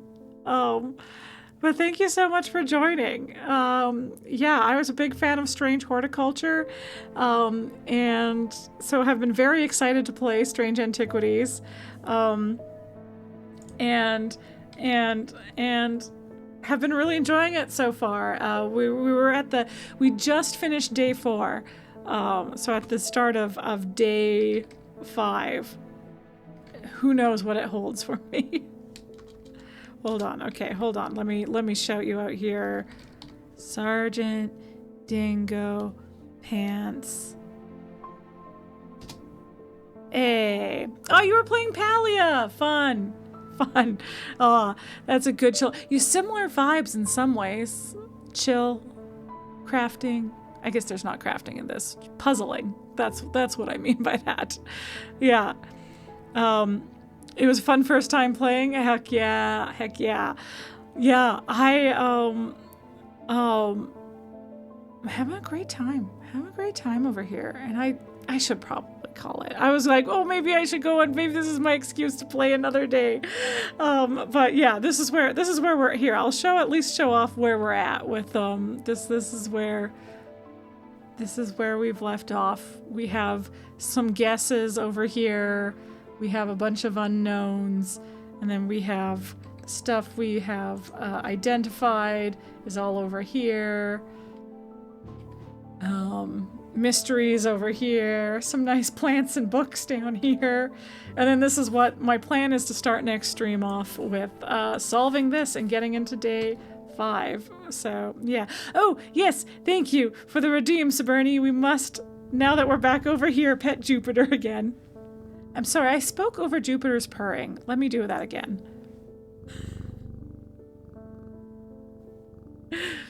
Okay, there we go. Oh, all right, heck yeah. Yeah, so thanks, cutie, a special boy, a perfect special boy. Okay, whoopsie. Was just saying my schedule is maybe gonna get wacky. I don't know that it will though. I don't know. I just have a lot of question marks today as to what my streaming schedule is going to look like. It might be normal. I don't know. But the original thought was that like next Thursday, and then I guess probably next Thursday will be my last stream before I'm not able to stream again for a while. But that's maybe a question mark now. So I will keep y'all posted on what is going on there. To that end, I'm QuiteContraryTV everywhere on the internet. And how did you were building turn out that was the last time? Wait, oh, the stepwell. Yes. The stepwell is great. I could even pop over to, you know what, have I built? No, you're totally good. I figured it out. It was just a fun little puzzle. It was for me, really. Yes, the stepwell is going great. I'm trying to think if was the time you were there the last time I did it? Because I won't be streaming this coming Monday. I streamed Strange Horticulture this last Monday in preparation for Strange Antiquities coming out, because I love Strange Horticulture. So I was like, I'm gonna finish up. I finished the main campaign of that game, but then there's like a epilogue, quote unquote, epilogue where you can finish identifying. The main gameplay loop is to identify plants in that one. And once you finish the main campaign, you will have a few plants left over based on what decisions you made throughout the game. So then you can keep going to try and identify those. So that's what I did this coming Monday in preparation for this. I was going someplace. Yes. So I think you have seen as far. Ooh, I almost punched my mic. I tapped it a little bit there. Sorry. I think you have seen where I left off with the stepwell. The only thing I've done since then has been off stream where I haven't built anything new. I just started looking up other stepwells for inspiration for how to build it out more and flesh it out more. So yeah, so I will get back to the stepwell at some point. I think I am tempted to say I'm not going to, I was stream Strange Antiquities twice a week like I originally was going to, unless, I don't know, I might know more after this weekend. Regardless, I will not be streaming until next Thursday will be the next time I stream, and it will be more Strange Antiquities. This coming Monday, no stream. I will be out of town. But the next Thursday I will be back. So I have until that next Thursday to let you all know what's going on, and if I'm going to be doing Strange Antiquities twice a week, if I'm going to go on hiatus, if I'm going to do Stepwell and Strange Antiquities. We'll see. We'll see. But yeah. It'd be cool if I could get, I bet you I could. I bet you next week I can get halfway through Strange Antiquities, and then if I have a hiatus, we're at least like a good chunk in, and then we have still a good chunk left, like we're not leaving a weird amount on either side of the hiatus, so that should work out well. But yeah. Okay, sweet. All right, so like I was saying, I'm QuiteContraryTV everywhere on the internet. If you want to follow me on other places, if you prefer direct links, though, I do have a link tree that you can find here that has direct links to all of my other socials. My Instagram stories is good for updates on when I'm streaming. So is my Blue Sky and Threads. Are similarly good for me updating what's going on with my schedule, what I'm playing, stuff like that. At the very least, I post when I go live, so you can follow me there if you want updates. Speaking of potential hiatuses in the near future, if you miss me during when I'm gone this weekend, all that fun stuff, I do put VODs up on my YouTube, which is also QuiteContraryTV, but you can find it right here. You can find my whole Bramble the Mountain King playthrough, which was the last full game that I played on Thursday nights. It was a lot of fun. I also have it's been a long time since I played Strange Horticulture, so my whole playthrough of that is also up on my YouTube channel. So if you are interested in refreshing your memory or watching that for the first time to get ready for all the shenanigans that'll be going on in Strange Horticulture or Strange Antiquities, you can go back and watch my Strange Horticulture playthrough. This VOD will be up as soon as possible. I should be able to get it up before tomorrow, or by tomorrow morning, so that it's on my YouTube channel before I head away for the weekend. But if you are looking for something a little more succinct, a little more polished, and want to not spend your time watching 2 to 5 hour long VODs, you'd rather watch something a little more, your YouTube content, you want to be a little more bite-sized. I do also have a YouTube channel with my friends called Polychrome, where we play video games together, we talk about nerdy stuff, we review things. It's a good time. You should check it out. We just update it when we have spare time, so it's just a casual little fun time over there if you want to check it out. And if you like what you see there and you like the people that you see there, they all have Twitch channels as well. They are, for the most part, pretty casual streamers, so just give them a follow so that you can see when they pop up streaming. For his part, Robodo TV is probably one of the most regular of this group for streaming. He streams every other Sunday afternoon, every other Monday evening, and every other Friday afternoon. I want to say that this Friday should be an on Friday, but that being said, he's been having computer trouble lately, so I don't know if that's been fixed up. I guess we'll find out tomorrow. But yeah, he does at least know what's wrong with his computer, so hopefully a solution to that is just around the corner. You know what? Let's shout him out specifically as well. Hey, you set up links like that. Yeah, it is so. I used to shout out people by hand, and that took so long, and then I figured out commands and got that worked out, and then that was great. And then finally I invested in a Stream Deck, which is the most delightful thing ever, and I love it. Because yeah, I used to just type out commands, and then I did keybind some stuff to my keyboard that was simpler. But being able to shout out people individually with just a press of a button, I do love the Stream Deck. And it was like, it's a purple kind of, if you can kind of see it, that it's like this, like, I don't know, 90s, early 2000s. When was this the cool thing? When it's like kind of see-through technology, and it's purple, and like came on sale, and I was like, well, that's a sign that I have to get it. So, and it's really great. When I come back, you'll have to pick my brain about it. Yeah. I just use like CloudBot on the Streamlabs lab site, and then before I had a Stream Deck, I just keybound to my numpad, because I don't really use my numpad. I just use the numbers on the top. So it was good for key binding for that. And yeah, but yeah, we can definitely go through that. What else do I have to say? I shouted out all the people. I shouted out all the stuff. I think that's it. I think that's everything. I think that's all I gotta say. I'm so excited this game is out. I feel like I was so excited when they announced a sequel to it because I loved the first game so much. The vibes are great. And then this game is all I wanted from this game. All I wanted from Strange Antiquities was like the same fun puzzle loop that we got in Strange Horticulture. And so far, that is what we're getting. And some weird, creepy stuff. And it's great. And a cat that we can pet. And that's what's important. Exactly. Yeah. So yeah, this is fun. And there's like some cool extra elements. I will say I still do miss having my book out.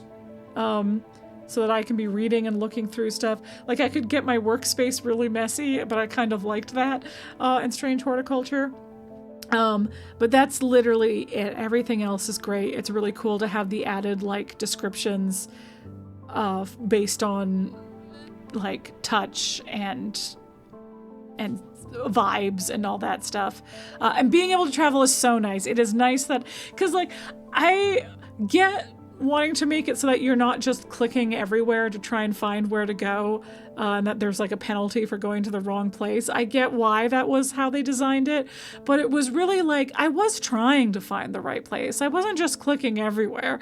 So it was like when I found the wrong place, having to wait so long or just water, and even watering took a long time to get the will to explore,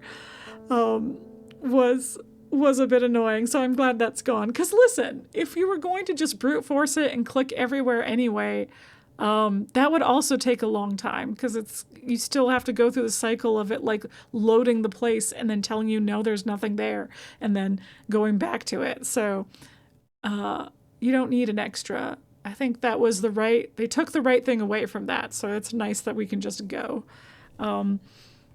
Yeah.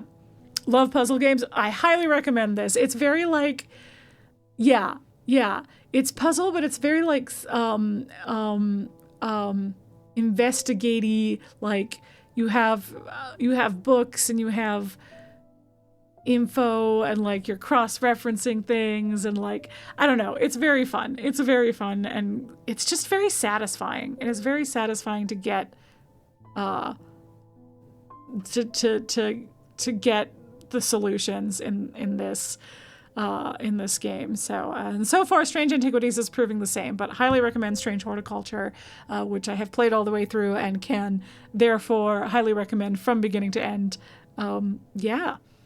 Yeah, great game. But yeah, we'll be back with more Strange Antiquities next Thursday. In the meantime, I hope you all have a great rest of your day, night, evening, whatever time it might be for you.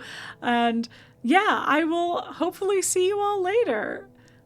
Bye!